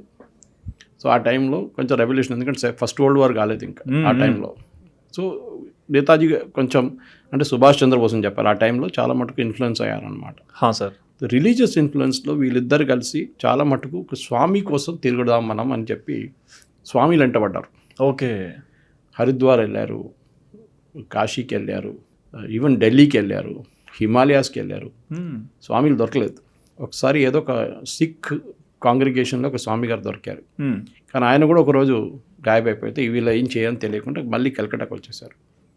సో ప్రాబ్లమ్ వాజ్ వీళ్ళ పేరెంట్స్ చాలా మటుకు వరీ అయిపోయారు, ఈయన చదవడానికి పంపించాను కానీ ఈ ట్రిప్ ఏంటి అని అర్థం కావట్లేదు అని చెప్పేసి. సో వీళ్ళు ఆటోమేటిక్గా ఆయన ట్రాక్లో తీసుకోవడం చాలా మటుకు ట్రై చేశారు, కానీ ఒక రెబెల్గా తయారవుతున్నారు. చిన్నప్పుడు ఉన్న రెబెలియన్ కొంచెం ఇంక్రీజ్ అయింది. ఇప్పుడు ముందు పేరెంట్స్ చెప్పిన మాటలు వింటుండే, ఇప్పుడు వినట్లేదు. అవును, వాళ్ళ ఫాదర్ ఏమో చాలా మటుకు ఆయనకి పెద్ద డ్రీమ్స్ పెట్టుకున్నారు, ఆయన అక్కడ తీసుకెళ్ళి లండన్కి పంపించాలి అది ఇది అని చెప్పేసి. కానీ ఇట్లనే తయారవుతున్నాడు, వీడు చదువుకుంటాడా లేదా, ఎగ్జామ్ పాస్ అవుతాడా లేదా అని చెప్పి వాళ్ళకు. ఇది సుభాష్ చంద్రబోస్ కూడా తెలుసు ఆ టైంలో, ఎందుకంటే ఎక్స్పెక్టేషన్ చాలా హై. మనకు గుర్తుండి చిన్నప్పుడు బెంగాలీ రాదని చెప్పిన మనుషులు ఆ టైంలో బెంగాలీ చేసిన బెంగాలీ నేర్చుకుని ఎగ్జామ్ టాప్ చేశారు స్కూల్లో. సో కలకట్టాలో ప్రెసిడెన్సీ కాలేజ్ కూడా అదే జరిగిందనమాట. ఇక్కడ కూడా చదువుకుంటాడా లేదా, లేకుంటే దీని అంట తిరగత. స్వామి వివేకానంద నుంచి ఈవెన్ అరబిందో నుంచి ఆయన చాలా మటుకు సమాజ్ సేవ గురించి చాలా మటుకు ఇన్ఫ్లుయెన్స్ వచ్చింది. అవును, ఆ టైంలో కాలరా పెద్ద ఇష్యూ ఉండే, చాలామంది చనిపోతుండే. ఇన్ఫ్యాక్ట్ కాలరా విక్టిమ్స్ దగ్గర కూడా ఎవరు వెళ్ళరు, అవును, భయపడతారు వెళ్ళడానికి. కానీ సుభాష్ చంద్రబోస్ వాళ్ళ ఫ్రెండ్స్ అందరు కలిసి వీళ్ళ దగ్గర వెళ్ళి వాళ్ళకి ఫుడ్ ఇచ్చి వాళ్ళు చూసుకొని చనిపోయిన వాళ్ళు క్రిమేట్ చేసి అన్నీ చేశారు. ఇది వినంగానే వాళ్ళ పేరెంట్స్కి ఇంకా కొంచెం టెన్షన్ ఎక్కువైపోయింది. ఓకే, ఇదేంటి ఇట్లా తయారాడు, ఈయన కూడా ఎవరైపోయి వస్తే ఏం చేద్దాం మనం అని చెప్పేసి. సో చాలా మటుకు ఈ సుభాష్ చంద్రబోస్ ఒక ప్యాటర్న్ అక్కడి నుంచి మొదలై సోషల్ సర్వీస్, సమాజ సేవ నుంచి మొదలైన తర్వాత కూడా కనిపిస్తుంది. ఆయన పొలిటికల్ లైఫ్లో వచ్చినప్పుడు కూడా సోషల్ సర్వీస్ అనేది ఒక చాలా పెద్ద కాంపోనెంట్ ఉండే. చాలామంది పొలిటీషియన్స్ ఇప్పుడు ఒక ఫ్యాషన్ స్టేట్మెంట్ లాగా తీసుకుంటారు ఇప్పుడున్న పొలిటీషియన్, కానీ అప్పుడు నిజంగా సర్వీస్ చేశారన్నమాట. సో కానీ అరబిందో నుంచి ఇన్ఫ్లుయెన్స్ అయ్యి నేతాజీ, దాని తర్వాత రామకృష్ణ పరమహంస, స్వామి వివేకానంద ఇన్ఫ్లుయెన్స్ నుంచి వచ్చి ఒక సెన్స్ ఆఫ్ ఫుల్ఫిల్మెంట్, ఆయనకి ఒక ఫిలాసఫీ మోడ్ వచ్చేసారు అనమాట. నాకు సెన్స్ ఆఫ్ ఫుల్ఫిల్మెంట్ ఉండాలి, నేను అది చేయాలని చెప్పి ఇది చేయాలని చెప్పేసి. అదే టైంలో ఒక ఇన్సిడెంట్ జరిగింది వాళ్ళ కాలేజ్లో, ప్రెసిడెన్సీ కాలేజ్లో. వాళ్ళకు ఒక ఇంగ్లీష్ ప్రొఫెసర్ ఉండే, ఒక ఆయన యూరోపియన్ ప్రొఫెసర్, ఓటెన్ అని చెప్పేసి. ఆయన ఎప్పుడు చూసినా భారతీయులను తిడుతుండే, ఇండియన్స్ ఇట్లా, ఇండియన్స్ అట్లా అని చెప్పేసి. ఒకరోజు ఆయన్ని కొంతమంది పిల్లలు కలిసి, స్టూడెంట్స్ కలిసి కొట్టారు. ఆయనకన్నా కన్ఫ్యూజన్లో ఎవరు కనిపించలేదు. ఓకే. సుభాష్ చంద్రబోస్ ఏమో ఆ లీడర్షిప్ క్వాలిటీ అప్పుడే ఉండే, ఆయన క్లాస్ లీడర్ ఉండే. Class leader, correct. So class leader దగ్గర ఆ పిల్లలందరూ వచ్చి ఏదో ఇష్యూ ఉంటే వచ్చి సార్ట్అవుట్ చేసుకుంటారు, ఇప్పుడు యూనియన్ లీడర్ లాగానే. ఆ టైంలో ఆయన చేసిన ఆ మూవ్లో ఆయన పేరు కూడా వచ్చేసింది, saying that he was also part of it. Subhash చంద్రబోస్ని ఎంక్వైరీ కమిటీ ముందు తీసుకొచ్చారు, అడిగారు నువ్వు చేసావా అని అడిగారు. ఆయన ఏం చెప్పట్లేదు, మీ ఫ్రెండ్స్ పేరు చెప్పండి, ఎవరో ఉన్నారు అది కూడా చెప్పండి. ఇదంతా జరిగినప్పుడు కూడా ఆ ప్రొఫెసర్ అయితే ఆయన పేరు తీసుకోలేదు, కానీ డౌట్ ఉండే వీళ్ళకి అందరికీ, ఈయన ఏమైనా చేశారా, ఈయన చేశాడా, ఈయన ఉన్నాడా, ఎందుకంటే క్యారెక్టర్ అనమాట. సో కానీ ఈ స్టూడ్ బై ద స్టూడెంట్స్ చేయలేదు. కానీ ఆ మూవ్లో ప్రెసిడెన్సీ కాలేజ్ నుంచి సుభాష్ని ఎక్స్పెల్ చేశారు. రస్టికేట్ అంటాం మన లాంగ్వేజ్లో, రస్టికేట్ చేశారు. అది వాళ్ళ ఫాదర్కి తెలియగానే అది ఇంకా పెద్ద ఇష్యూ అయిపోయింది ఫ్యామిలీలో, ఒక ఇన్సల్ట్ లాగా అనమాట. కాలేజ్ నుంచి సస్పెండ్, అది కూడా ప్రెసిడెన్సీ కాలేజ్ నుంచి. సరే, ఆఫ్టర్ దట్ సుభాష్ చంద్రబోస్ కొన్ని నెలలు, అప్పుడు దాకా World War I బ్రేక్అవుట్ అయిపోయింది. సార్, అంటే at a very impressionable age Subhash చంద్రబోస్కి ఈ టెరిటోరియల్ ఆర్మీలో రిక్రూట్మెంట్ ఉంది, దాంట్లో వాలంటీర్గా వాలంటీర్ చేద్దామని చెప్పి వెళ్ళారు. ఫస్ట్ మూవ్ ఒక ఆర్మీ అనే కల్చర్కి సుభాష్ చంద్రబోస్ అక్కడి నుంచి కనిపిస్తుంది మనకి. సో స్పెసిఫిక్గా ఏమైందంటే దాని తర్వాత కొన్ని రోజుల తర్వాత వాళ్ళ ఫాదర్ చాలా ఇన్ఫ్లుయెన్షియల్ మనిషి, నేను చెప్పాను కదండి. ఆయన సీనియర్ అంతా అక్కడ బ్రిటిష్ వాళ్ళతో మాట్లాడి ఆ కొడుకు ఎడ్యుకేషన్ కంప్లీట్ చేయాలండి, ప్లీజ్ జాయిన్ చేయండి అని చెప్పి స్కాటిష్ కాలేజ్ అని చెప్పి ఇంకో కాలేజ్లో అడ్మిట్ ఇప్పించారు. ఓకే. అక్కడ యూనివర్సిటీ కానీ ప్రెసిడెన్సీ కాలేజ్ కాదు, ఇంకో కాలేజ్ కంప్లీట్ చేశారు ఎడ్యుకేషన్ అనమాట. సో సుభాష్ చంద్రబోస్కి అప్పుడు కూడా అకాడమిక్లీ హీ వాజ్ బ్రిలియంట్, నాకు డౌట్ లేదు. అందరూ ఎక్స్పెక్ట్ కూడా చేస్తున్నారు, ఎందుకంటే ఈయన అంత బ్రిలియంట్ మనిషి, ఈయన చాలా బాగా పర్ఫామ్ చేయాలని చెప్పి చాలా మటుకు ఉందన్నమాట. సో ఈ స్వామి వివేకానంద ఇన్ఫ్లుయెన్స్, అరబిందో ఇన్ఫ్లుయెన్స్, అరబిందో అప్పుడు ఆ టైంకి ఆ మూమెంట్, రెవల్యూషనరీ మూమెంట్ నుంచి ఫిలసాఫికల్ మూమెంట్కి వెళ్ళిపోయి తర్వాత మన అందరికీ తెలుసు పాండిచేరి వైపు సౌత్కి వచ్చేసారనమాట. కానీ ఈ స్వామి వివేకానంద ఇన్ఫ్లుయెన్స్ లాస్ట్ దాకా బోస్ గారి మీద ఉండే కంప్లీట్గా. సో స్పెసిఫిక్గా వివేకానంద్ గారు ఎప్పుడు చెప్తున్నా ఏంటంటే ఈ హ్యూమానిటీని సర్వ్ చేయడం అనేది చాలా ఇంపార్టెంట్. మన పెద్ద పెద్ద మాట్లాడటం కానీ we have to serve the humanity. ఆయనలో ఒక ఫిలాసఫీ వచ్చేసింది అనమాట. చాలా మటుకు ఇది పిల్లలు ఆ టైంలో 15 సంవత్సరాల టైంలో పిల్లలు అందరూ ఆడుకుంటారు, గేమ్లు, ఫుట్బాల్ ఆడుకుంటారు. ఆ టైంలో క్రికెట్ లేదనుకోండి, ఎక్కువ ఫుట్బాల్ ఆడుకుంటే ఎదిగిన గేమ్లు ఆడుకునే టైంలో సుభాష్ చంద్రబోస్ ఏమో మహాభారత సంస్కృతంలో చదువుకుంటూ కూర్చుంటాడు. ఓకే. దీంట్లో ముందు కూడా చెప్పాను చూడండి, డ్రాయింగ్ అండ్ స్పోర్ట్స్ ఈ రెండిట్లో ఆయన వీక్, అసలు ఇంట్రెస్ట్ లేదు. మహాభారతం సంస్కృతంలో నేర్చుకున్నారు. సో అంటే ఆ ఇంట్రెస్ట్ అక్కడి నుంచే ఉందన్నమాట, ఒక లిటరేచర్ వైపు, ఎడ్యుకేషన్ వైపు అని ఉండే. దాని తర్వాత ఆయన ఈవెన్ వాళ్ళ పేరెంట్స్ ప్రాణం చేయడము, అది కాకుండా వాళ్ళ నమస్తే చెప్పడం, అందరికీ సెల్యుటేషన్ చెప్పడం, వెజిటేరియన్ ఫుడ్ తినడం, ఇదంతా ఒక హ్యాబిట్ చేసుకున్నారు. Complete change over. ఇంకా యోగా చేయడం మొదలుపెట్టారు, యోగిక్ లైఫ్ స్టైల్ యోగా చేయడము కానివ్వండి. అది కాకుండా ఇదన్నీ జరుగుతున్నప్పుడు కూడా వాళ్ళ పేరెంట్స్ వరి అవుతుంది, ఈడేంట్రా పిచ్చోడైపోతున్నాడా అని. ఎందుకంటే దే డి నాట్ ఎక్స్పెక్ట్ ఇదంతా చేయకుండా ఇంకా ఓకే, కానీ ఇదన్నీ వెదలుపెట్టు స్వామి వెనక తిరగడము, ఈ రిలీజియస్ టీచింగ్కి వెళ్ళడము, సంస్కృతం చదవడము, మహాభారతం చదవడం, ఈ యోగా చేయడం, దాంతో వచ్చిన వాళ్ళ పేరెంట్స్ కూడా ఈ స్పిరిచువాలిటీ వైపు వెళ్తున్న ఒక రూట్ చూసి భయపడ్డారు, ఈడెక్కడన్నా రేపు సన్యాసం తీసుకుంటాడేమో అని. ఎగ్జాక్ట్లీ. కానీ ఇక్కడ వాళ్ళ ఫాదర్ మళ్ళీ ఇండియన్ సివిల్ సర్వీసెస్లో చేర్పించి నువ్వు ఖచ్చితంగా చదువుకోవాలని చెప్పేసరికి మళ్ళీ కంబ్యాక్ అయ్యారని విన్నాను ఎడ్యుకేషన్లో. కరెక్ట్. కానీ అది జరగడానికి దానికి కారణం కూడా ఉంది. వాళ్ళ ఫ్యామిలీలో వాళ్ళ ఫాదర్ వీన్నే అందరికన్నా బ్రిలియంట్గా చూసుకున్న మనిషి సుభాష్ చంద్రబోస్. ఓకే. 14 మంది పిల్లలు ఉన్నారు కదా, దాంట్లో 9 మంది అబ్బాయిలు. దాంట్లో ఎందుకు ఈయన్నే సెలెక్ట్ చేసుకున్నారు, శరత్ చంద్రబోస్ ఎందుకు పంపించలేదు, సుభాష్ చంద్రబోస్ ఎందుకు పంపించారని చాలా క్వశ్చన్ ఉండే అది. ఎందుకంటే ఈయన హ్యాబిట్స్లో వాళ్ళ పేరెంట్స్ కూడా వరీడ్ అయిపోయారు. ఇప్పుడు డెడ్ బాడీలు, అన్క్లెయిమ్ డెడ్ బాడీస్ ఉంటాయి, అది కూడా వెళ్ళి క్రిమేట్ చేస్తారు, అది మొదలు పెట్టారు. అంత్యక్రియలు కూడా వాళ్ళ ఫ్రెండ్స్ అందరికి అంత్యక్రియలు చేయడం మొదలు పెట్టారనమాట. సో అక్కడ ఒక కన్క్లూజన్కి వచ్చారు సుభాష్ చంద్రబోస్, నాకు ఒక పర్పస్ ఉంది లైఫ్లో అని చెప్పేసి. అది చాలా ఇంపార్టెంట్. అక్కడే వచ్చిందనమాట ఒక రెవల్యూషనర్ రావాలంటే, ఒక రెవల్యూషన్ రావాలంటే జీవితంలో మనం of the beat and track వెళ్ళిపోవాలి. చేస్తున్న పని అట్లనే చేసుకుంటూ పోతే రెవల్యూషన్ రాదు అని ఆయన మైండ్లో ఒక వర్క్ స్టార్ట్ అయిందన్నమాట. ఓకే. సో సోషల్ సర్వీస్ నుంచి, సమాజ్ సేవ నుంచి ఈ రెవల్యూషన్ తీసుకురావచ్చు అని చెప్పి చేశారు. అదే టైంలో 1919 ఫస్ట్ వరల్డ్ వార్ అయిపోయింది, 1918లో అయిపోయింది ఫస్ట్ వరల్డ్ వార్.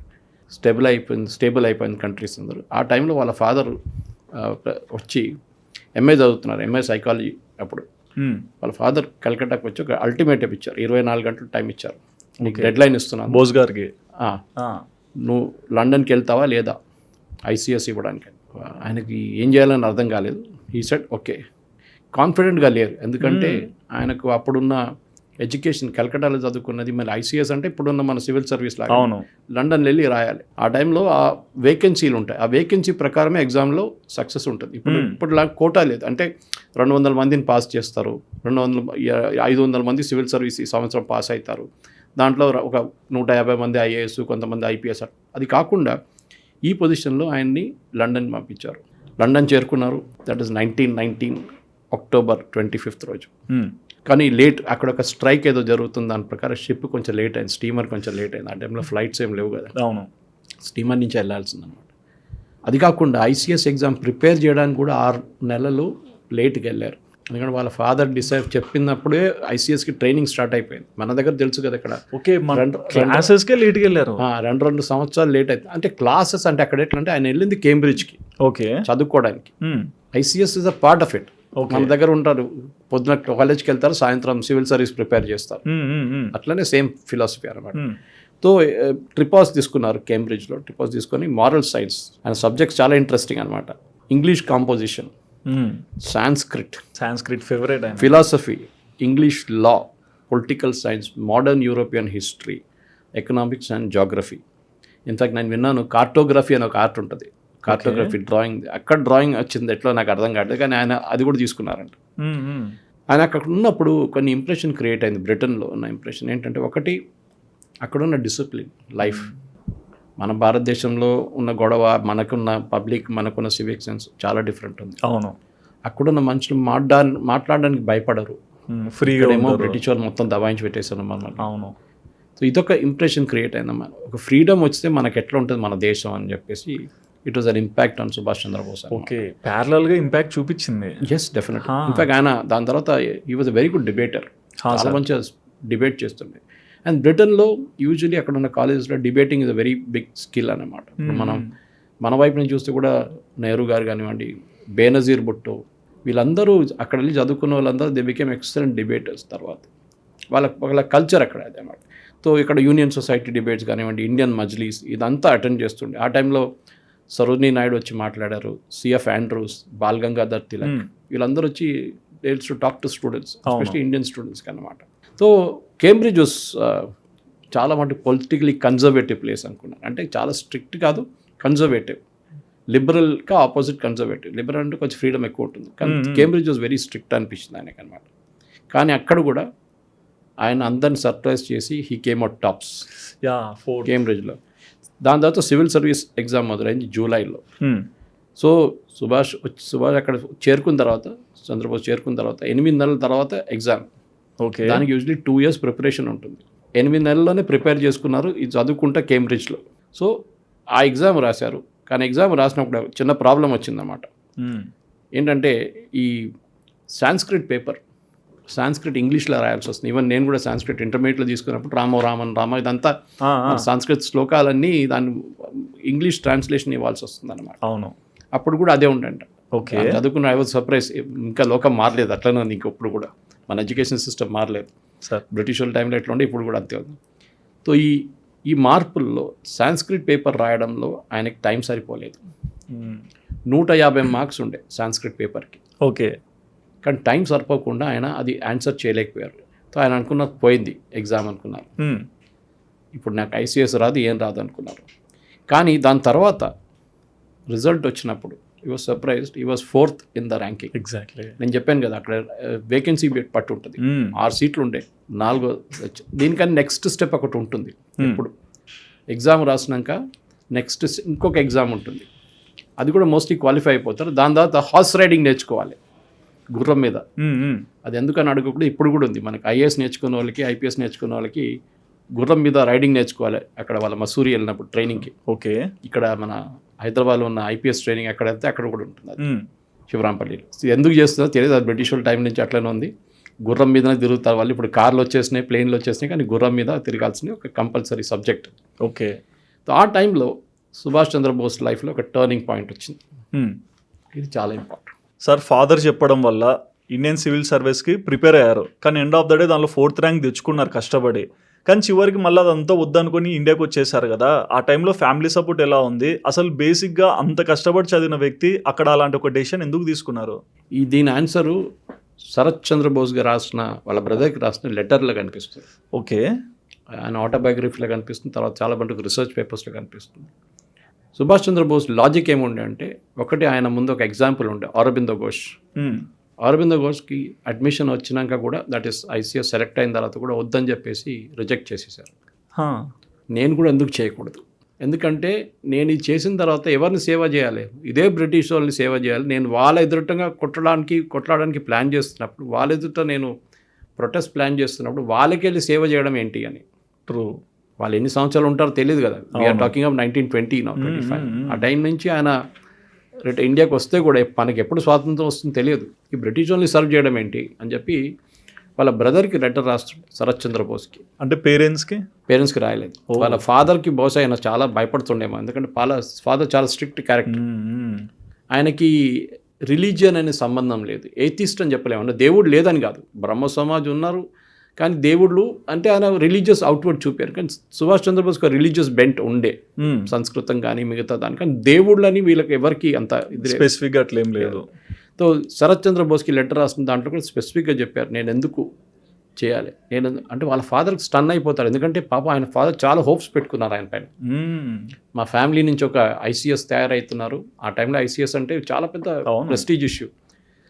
సో పోయింది కదా, వచ్చిన అడ్మిషన్ వద్దని చెప్పేసి పడేసి వస్తున్న మనిషి ఎట్లాంటి మనిషి ఉంటాడని చెప్పి వాళ్ళ ఫాదర్ న్యాచురల్లీ వరీడ్ అయిపోతుంది. సో వాళ్ళ బ్రదర్కి చెప్పిన తర్వాత బ్రదర్ మళ్ళీ తర్వాత ఎప్పుడు చెప్పారో తెలియదు మనకి, కానీ ఆ ఫాదర్ మీద డెఫినెట్గా ఒక పెద్ద, వాళ్ళ ఫాదర్ వాళ్ళ మదర్, ఎందుకంటే అమ్మగారు దానికన్నా ముందు కూడా typical like an Indian mother, ఈయన స్వామిలో ట్రిప్లో తిరుగుతున్నప్పుడు ఆమె ఏడ్చుకుంటున్నాయంట. ఓకే, ఏంటి వీడు ఎక్కడ పోతున్నాడు, ఏం చేస్తున్నాడు జీవితంలో, ఈ స్వామిలో ఇంకా తిరుగుతున్నాడు, సన్యాసి అయిపోతాడు అని చెప్పి వాళ్ళ మదర్ చాలా వరీడ్గా ఉండే. తర్వాత లండన్కి వెళ్ళినప్పుడు ఒక స్టెబిలిటీ వచ్చింది అనుకున్నప్పుడు సడన్గా ఇది మళ్ళీ ఇంకో బాంబు ఫ్లిప్. ఓకే, సో అక్కడి నుంచి ఆయన రాసిన తర్వాత ఈ అరబిందో ఎగ్జాంపుల్ తీసుకుందాం. ఎందుకంటే నాకు సమాజ్ సేవ, నేషనల్ సర్వీస్, సివిల్ సర్వీస్ చేయాలన్నా నేషనల్ సర్వీస్ చేయాలా అని చెప్పి ఒక ప్రశ్న ఆయన ముందు ఉండే. ఓకే, ఆ టైంలో ఆయన డిసైడ్ చేశారు, నో, నేను Indian civil service, that is ICSకి వెళ్ళాను, I will come back to India అని చెప్పి. The time was 1921, world war అయినాక 3 సంవత్సరాల తర్వాత ఇండియాకి రిటర్న్ వచ్చేసారు. And he came back to Bengal. Exactly. కానీ ఇక్కడ అంటే అంత డెసిషన్ తీసుకున్నారు, నేషనే ఫస్ట్ నాకు బ్రిటిష్ కన్నా అని ఫిక్స్ అయిన వ్యక్తి ఇక్కడికి వచ్చాక మళ్ళీ పొలిటికల్ దానిలో స్టెప్ వేసినప్పుడు చిత్తరంజన్ దాస్ ఆయన పొలిటికల్ గురు అని ఈరోజు కూడా చెప్తారు. అంటే ఆయన అడ్మైర్ చేసే వ్యక్తులు ఎలాంటి వాళ్ళు అనేది కొంతమంది పేర్లు మనం చూసినప్పుడే అర్థమైంది ఫాలో అవుతున్నప్పుడు. మరి ఎవరి చిత్తరంజన్ దాస్, ఈయన గురించి మేము ఏం తెలుసుకోవాలి, ఎందుకు ఆయనను పొలిటికల్ గురు అని చెప్తున్నారు? దీంట్లో మనం ఆ టైంలో ఫ్రీడమ్ మూమెంట్లో Bengal was a big factor. ఎందుకంటే 1920-20 దాకా మహాత్మా గాంధీ, నెహ్రూ ఎక్కడ పిక్చర్లో లేరు ఆ టైంలో. అవును, అప్పుడే వచ్చారు వీళ్ళందరు పిక్చర్లో. మనం దీనికన్నా ముందు ఒక స్టోరీ చేసాం, చేటు శంకర్ అన్నయ్య, సి శంకర్ అన్నయ్య. ఆయన 1897 ఎక్కడో ఆయన ప్రెసిడెంట్ అయ్యాడు ఇండియన్ నేషనల్. అప్పుడు మహాత్మా గాంధీ లేరు, జవహర్లాల్ నెహ్రూ లేరు, ఎవరు లేరు. బహుశా బాల్ గంగాధర్ తిలక్ ఉండొచ్చు ఆ టైంలో, అంతే.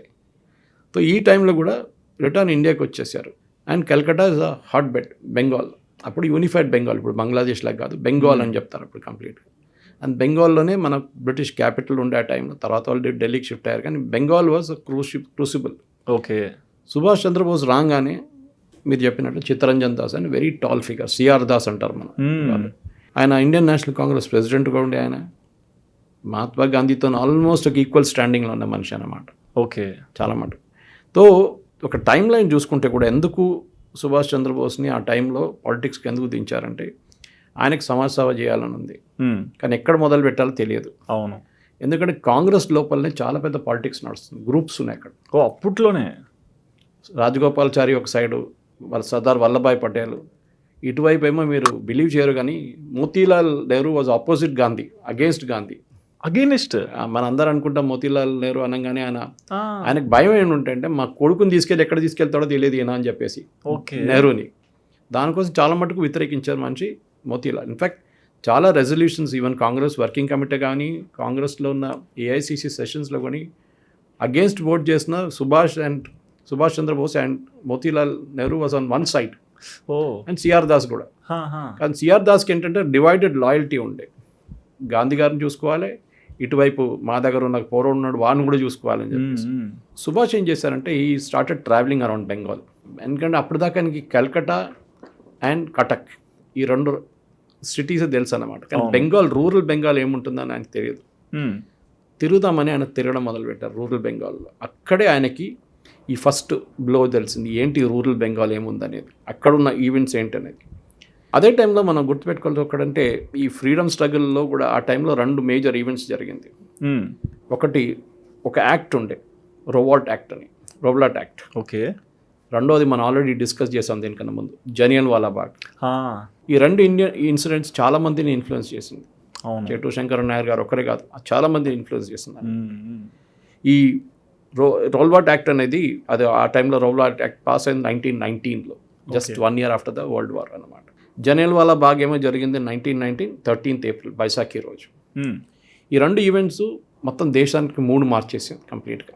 అప్పుడు దాకా మనం ఆలోచించి మనకు 47లో ఫ్రీడమ్ వచ్చింది. వీఆర్ టాకింగ్ అబౌట్ 1913, 1919, ఇంకా చాలా ఉంది గ్యాప్. 1919 గురించి మాట్లాడుతాం సార్. సో బోస్ అప్పుడు చాలా జూనియర్ ఉన్నప్పుడు కూడా శరత్ చంద్ర బోస్తో చాలా మంచి రిలేషన్షిప్ మెయింటైన్ చేసుకుంటే చిత్తరంజన్ దాస్ గారి దగ్గర వెళ్ళి ఒక మాట అన్నారంట, మనం బెంగాల్ని మార్చేద్దాం. ఓకే, బెంగాల్ని మార్చేద్దాం, వీల్ మేక్. అందుకని అదే టైంలో ఒక స్లోగన్ ఉండే, what Bengal thinks today India thinks tomorrow అని. ఇప్పుడు పోయింది అనుకోండి, కమ్యూనిస్టులు వచ్చేసి మొత్తం ధ్వంసం చేసేసారు. మమతా బెనర్జీ దాన్ని కూడా ఉన్నది కూడా ఫినిష్ చేసేసింది. ఆ టైంలో maximum number of companies, Dunlop కానివ్వండి, ఐటీసీ ఇట్లాంటి కంపెనీస్ కూడా కల్కటా నుంచి ఆపరేట్ చేస్తుంది ఈవెన్ బిఫోర్ ఫ్రీడమ్ మూవ్మెంట్ చాలా. సో అన్నీ ఇప్పుడున్న కంపెనీ అని చెప్పట్లేదు, కానీ చాలా మోడర్న్ కంపెనీస్ ఆ టైంలో బెంగాల్ నుంచి ఉండాను. ఇప్పుడు ఏం లేరు, ఎవరు లేరు అక్కడ. సో చిత్తరంజన్ దాస్ దగ్గర వెళ్ళి సుభాష్ చంద్రబోస్ ఏం చెప్పారంటే, మనం బెంగాల్లో ఇండియన్ నేషనల్ కాంగ్రెస్ని ఒక మోడర్న్ ఆర్గనైజేషన్గా మార్చేద్దామని చెప్పేసి. మీరు గుర్తుపెట్టుకోండి, చిన్నప్పటి నుంచే లీడర్షిప్, క్లాస్ లీడర్, అవును, organisational skills, public meeting address చేయడం, ఒక ఆర్గనైజేషన్ ఒక కేపబిలిటీ ఉంది. అందరిలో ఉండదు ఇది. చాలామందికి మంచి లీడర్లు ఉంటాయి కానీ ఆర్గనైజేషన్ కేపబిలిటీ ఉండదు. ఒక పబ్లిక్ మీటింగ్ నడిపించాలంటే ఏం చేయాలి, లేకుంటే ఒక టూర్ చేయాలంటే ఏం చేయాలి, ఒక కమిటీ సెటప్ చేయాలంటే ఏం చేయాలి, చాలామందికి ఆ కేపబిలిటీ లేదు. సుభాష్ చంద్రబోస్కు ఉండేది. ఓకే, అది మీకు తర్వాత ఐఎన్ఏలో కనిపిస్తుంది, అదే ఆజాద్ హింద్ ఫౌజ్లో కనిపిస్తుంది ఆ కేపబిలిటీ. ఏది హిట్లర్తో మాట్లాడడం, ముసలోనీతో మాట్లాడడం, జాపనీస్తో మాట్లాడడం, ఇదంతా కేపబిలిటీ సుభాష్ చంద్రబోస్కు ఉండే. కానీ సుభాష్ చంద్రబోస్ ఆ టైంలో బ్రిటిష్ రాడార్లో వచ్చేసారు. వీడు ఒక ట్రబుల్ మేకర్, అంటే వీడు గొడవ చేస్తాడు ఎక్కువ, వీని మీద ఒక నిఘా ఉండాలని చెప్పి బ్రిటిష్ వాళ్ళు నిఘా పెట్టడం మొదలుపెట్టారనమాట. అదే టైంలో మనం చూస్తాం బాల్ గంగాధర్ తిలక్ గారు చనిపోయారు, మహాత్మా గాంధీ పట్టు ఎక్కువైంది. అప్పుడు దాకా బాల్ గంగాధర్ తిలక్ ఒక సీనియర్, ఆయన్నే చాలా మటుకు ఇన్ఫ్లుయెన్షియల్ ఉండే ఆ టైంలో పార్టీలో. తో ఈ సిఆర్ దాస్ గారు ఉన్నారు, at the same time Mahatma Gandhi గారు సీన్కి వచ్చేసారు ఇప్పుడు ఆఫ్టర్ తిలక్ పాస్డ్ అవే అనమాట. అంటే సుభాష్ చంద్రబోస్ గారు ఇంటూ పాలిటిక్స్, ఒక సైడ్ గాంధీజీ గారేమో ఎక్కువ వినేది నాన్ వైలెన్స్, మన బోస్ గారేమో కొంచెం రెబల్ వైలెన్స్. వీళ్ళిద్దరు క్యారెక్టర్స్ కూడా 2 different ప్యాటర్న్స్ కదా. మరి అంటే ఒకటే పొంత కింద ఇద్దరు ఉన్నప్పుడు ఎటువంటి డ్రామా మనం చూడగలుగుతాం? చిత్తరంజన్ దాస్ ఒక చాలా మెచ్యూర్ మనిషి ఉండే. ఓకే, అంటే ఆయన ప్రాబ్లం ఏమంటే ఆయన తర్వాత ఆయన స్టేట్ నుంచి బయట కూడా చాలా మటుకు ట్రావెల్ చేసింది. కానీ మహాత్మా గాంధీ ఎట్లయిపోయినారంటే, అప్పుడు మహాత్మా గాంధీ అనుకోండి, ఎంకే గాంధీ, మోహన్ దాస్ కరమ్చంద్ గాంధీ ఏమో చాలా మట్టుకు ఆయన బ్లాక్మెయిల్ మొదలుపెట్టారు. ఇది సుభాష్ చంద్రబోస్కి అసలు నచ్చలేదు. దానికోసం వన్ ఆఫ్ ద రీజన్స్ వీళ్ళిద్దరు స్ప్లిట్ అయింది, అదే రీజన్ అనమాట. ఓకే, తో గాంధీ గారు ఏం చెప్పారంటే, చిత్తరంజన్ దాస్ దగ్గర చెప్పారు, మీరు మీ లీగల్ ప్రాక్టీస్, ఆయన లాయర్ ఉండే, చాలా పెద్ద లాయర్ ఉండే కల్కటాలో, మీరు లీగల్ ప్రాక్టీస్ పక్కన పెట్టేసి మీరు ఫ్రీడమ్ మూవ్మెంట్లో ఫుల్ టైం వచ్చేసి అని చెప్పేసి. అప్పుడు దాకా ఆయన పార్ట్ టైం చేస్తుండే, అదొక టర్నింగ్ పాయింట్ ఉండే. కానీ ఆయనకు ఎప్పుడు దాని తర్వాత కూడా ఆయన హెల్త్ ఎప్పుడు బాగాలేకుంటారు, ఆయనకు హెల్త్ ప్రాబ్లం ఉండే. Even Subhash Chandrabose had the same problem, health problem చాలా ఉండే. అండ్ వీళ్ళు హిల్ స్టేషన్ డార్జిలింగ్ కానీ కుర్సియాంగ్ కానీ ఇటువైపు ఎక్కడ షిమ్లా వెళ్ళి ఉంటే అక్కడ రికవర్ చేసుకుంటారనమాట. సో అదే టైంలో కాంగ్రెస్లో గొడవ మళ్ళీ మొదలైంది. అక్కడ కొన్ని మోడరేట్స్, రెబెల్స్ కొట్లాడడం మొదలైంది కాంగ్రెస్లో కూడా. ఈ టైంలోనే గాంధీ గారు ఖిలాఫత్ మూమెంట్తో కలిసి ఒక బాయ్కాట్, బ్రిటిష్ బాయ్కాట్ మొదలుపెట్టారు, non cooperation movement. Okay, Khilafat movement అనేది చాలా డేంజరస్, ఎందుకంటే అది కేరళలో మాప్లా రైట్స్ గురించి మీరు వినుంటారు. 1921లో టర్కీలో ఉన్న ఖిలాఫత్ని బ్రిటిష్ వాళ్ళు కొట్టేశారని చెప్పి ఇక్కడ వాళ్ళు కూడా చేసిన మనుషులు ఖిలాఫత్ వాళ్ళు. అంటే క్యాలిఫేట్ అంటారు ఒరిజినల్, దాన్ని ఖిలాఫత్ అని మన వాళ్ళు ఉర్దూలో మార్చుకున్నారు. ఓకే, ఫారిన్ గుడ్స్ బాయ్కాట్ చేయడము, చర్కాలు నడిపించడము, ఖద్దరు వేసుకోవడము కంపల్సరీ చేయాలని చెప్పి గాంధీ గారు చెప్పారు. మీరు బిలీవ్ చేయరు కానీ నాకు ఇయర్ గుర్తులే కానీ ఒక టైంలో గాంధీ గారు చెప్పారంట, చర్క ఎవరు తిప్పడానికి రాదో వాళ్ళని కాంగ్రెస్ నుంచి తీసేసామని అంటారు. ఓ అంటే అంత ఎక్సెంట్రిక్గా ఉండే కానీ మనం మహాత్మా గాంధీ గురించి మాట్లాడే పాజిటివ్స్ చాలా ఉన్నాయి, అవును. లేదని లేదు, కానీ సేమ్ నెగటివ్స్ చాలా ఉంటాయి. సడన్గా ఇంపల్సివ్గా ఫాస్ట్లో వెళ్ళిపోతారు. I'm going to fast and to death అంటారు. మీరు ఒకసారి చెప్పిన తర్వాత మీరు మళ్ళీ కాల్ ఆఫ్ చేస్తారు ఫాస్ట్. మనందరూ తెలుసు చౌరీ చౌరా ఇన్సిడెంట్ తర్వాత ఫాస్టింగ్కి వెళ్ళారు ఆయన. దాని తర్వాత బెంగాల్లో రైట్స్ జరిగిన మళ్ళీ ఫాస్టింగ్కి వెళ్ళిపోయారు ఆయన. అవును. సో సుభాష్ చంద్రబోస్కి ఇది నచ్చకపోతుంది చాలా మటుకు. ఈ ఫెల్ట్ దట్ గాంధీ డైల్యూట్ చేసేస్తున్నారు మూమెంట్ని, మొత్తం ఫ్రీడమ్ మూమెంట్ని. బ్రిటిష్ వాళ్ళకి ఛాన్స్ ఇస్తున్నారు. ఎందుకంటే బ్రిటిష్ వాళ్ళు దానికన్నా ముందు కూడా ఇప్పుడు మన పాత రికార్డ్ చూస్తే 1921లో మనకి డొమినియన్ స్టేటస్ ఇవ్వడానికి రెడీ ఉన్నారు. అండ్ డొమినియన్ స్టేటస్ ఏంటంటే మనకి queen will be the ultimate authority, కానీ ఒక మన దగ్గర ప్రెసిడెంట్ లాగా పవర్ ఏమి ఉండదు. అవును. దాని తర్వాత మొత్తం మనమే ఉంటాం అనమాట. ఇన్ఫ్యాక్ట్ 1947 నుంచి ఆగస్ట్ 15 ఆ రోజు రాత్రి 1947 till 26 January 1950 we were under dominion status. We were not independent country. చాలామంది అనుకున్న మన స్వాతంత్రం వచ్చింది, వచ్చింది January 26, 1950 మన కాన్స్టిట్యూషన్ అడాప్ట్ చేసి సైన్ చేసిన తర్వాత. ఇన్ఫ్యాక్ట్ ద ఫస్ట్ ఎలక్షన్ జరిగింది 52లో. ఓకే. మీరు అడగొచ్చు 47 నుంచి 52 దాకా వీళ్ళు నెహ్రూ ప్రైమ్ మినిస్టర్గా ఎట్లా ఉన్నారని చెప్పి. అది నామినేట్ అయిపోయారు. అవును. అప్పుడున్న కాంగ్రెస్ వాళ్ళు ఓట్ చేశారు, ఎంపీలు ఓట్ చేశారు, వాళ్ళు అన్నీ చేసుకున్నారు. కానీ మనకు ఒక రెగ్యులర్ కాన్స్టిట్యూషన్ లేకుండా ఎట్లా నడిపిస్తారు ఎలక్షన్?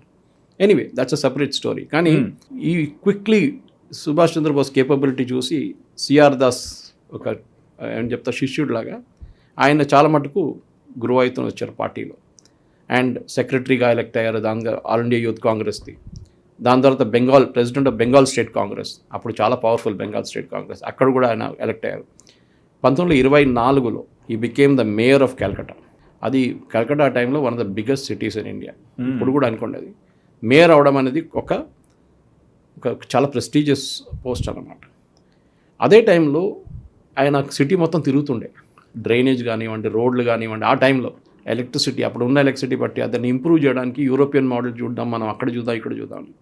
అదే టైంలో ఈ క్లాష్లు మొదలైనాయి గాంధీ గారితో. ఎందుకంటే సుభాష్ చంద్రబోస్ కొంచెం ఆయనకి ఏంటి ఇప్పుడు జరగట్లేదు, ఇంటూ ఎప్పుడు దాకా వెయిట్ చేయాలని చెప్పి గాంధీ గారు చేద్దాం, మెల్లగా చేద్దాం. ఆయనేమో ఇప్పుడు వచ్చేసేయాలి మనకు, ఓకే మ్యాగీ 2 minute నూట్ లాగా మాకు ఇప్పుడు కావాలి అని చెప్పి గొడవ మొదలు పెట్టారనమాట.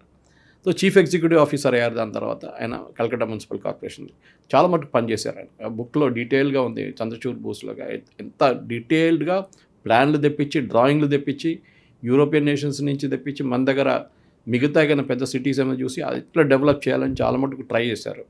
బడ్జెట్లు కానివ్వండి. కానీ అదంతా చూసిన బ్రిటిష్ వాళ్ళకి మళ్ళీ కోపం, ఇది ఇంత పాపులర్ అయిపోతున్నాడు కదా అని చెప్పేసి లాస్ట్లో ఏదో ఒక చిన్న గొడవలో ఆయన అరెస్ట్ చేసి మండాలేకి పంపించారు. బర్మా అక్కడే పెట్టారు, కల్కటాలో పెట్టారు. దాని తర్వాత బర్మాకి పంపించారు.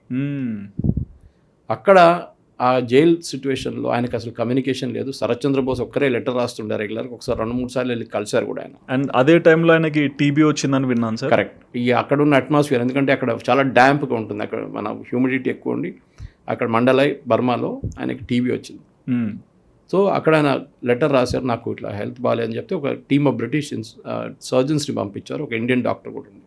వాళ్ళు చెక్ చేసి చెప్పారు ఈయనకి టీబీ ఉంది, ఈయనకి ఫారిన్ కంట్రీ యూరోప్ పంపిస్తాం ట్రీట్మెంట్ అని చెప్పి. ఇండియాలో అప్పుడు ట్రీట్మెంట్ ఎక్కువ లేకుండా. TB was a big problem in India. ఇప్పుడు కూడా అనుకోండి, కానీ అందర మిగతా కేసెస్ లాగా జాండీస్ అదిలా కాకుండా TB was a big issue ఇండియాలో ఆ టైంలో.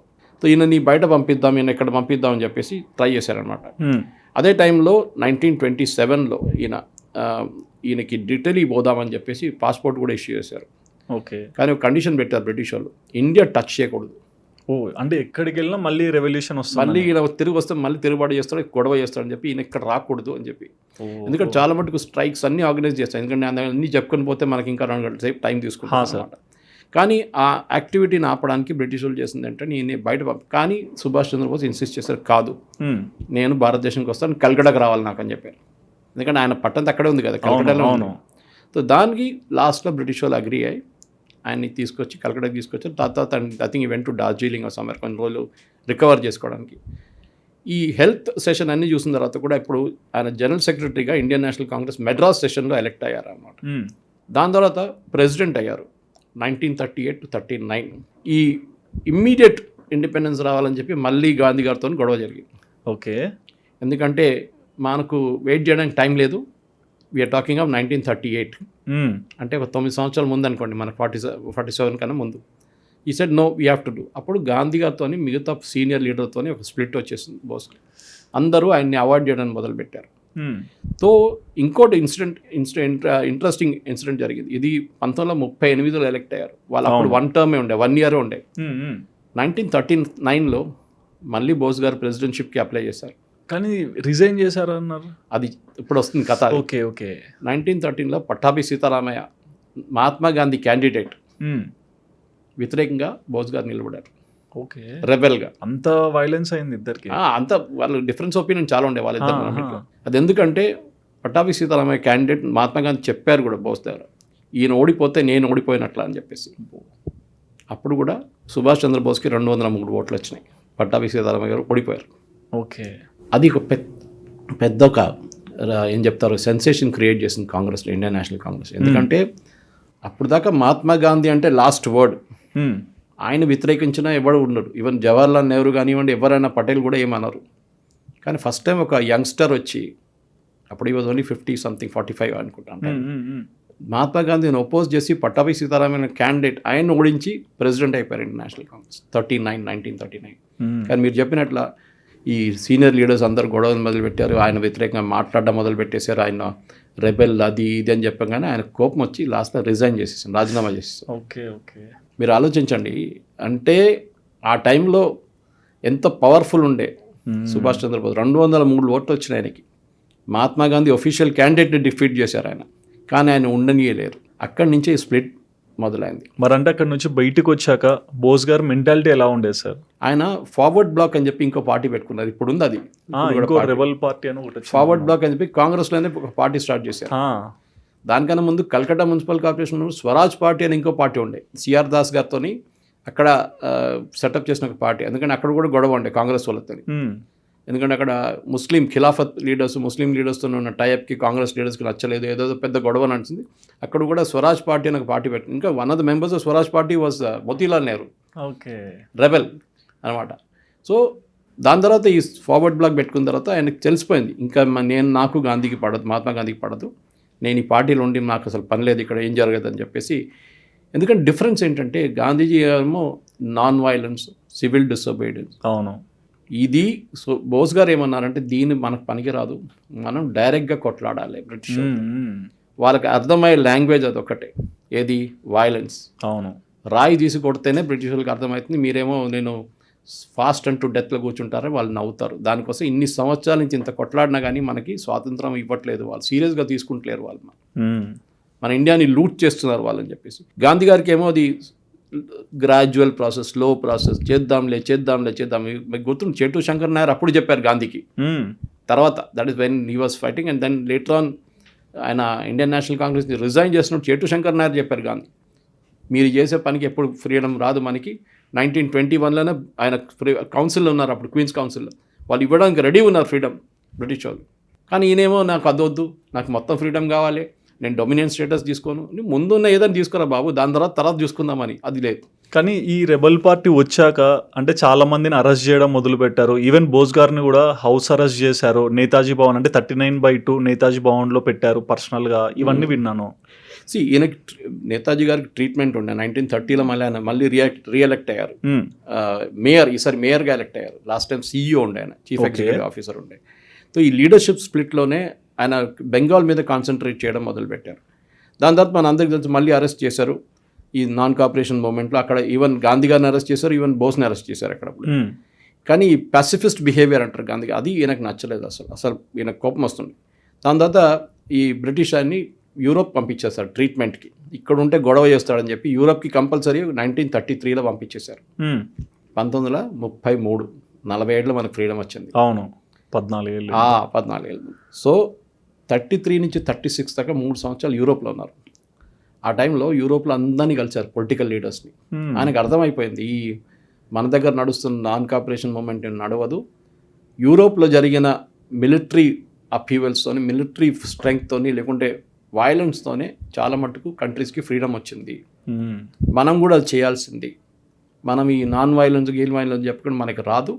బ్రిటిష్ ఆర్మీని కొట్టాలి, బ్రిటిష్ అసెట్స్ని కొడితేనే అప్పుడు బ్రిటన్ మనకి.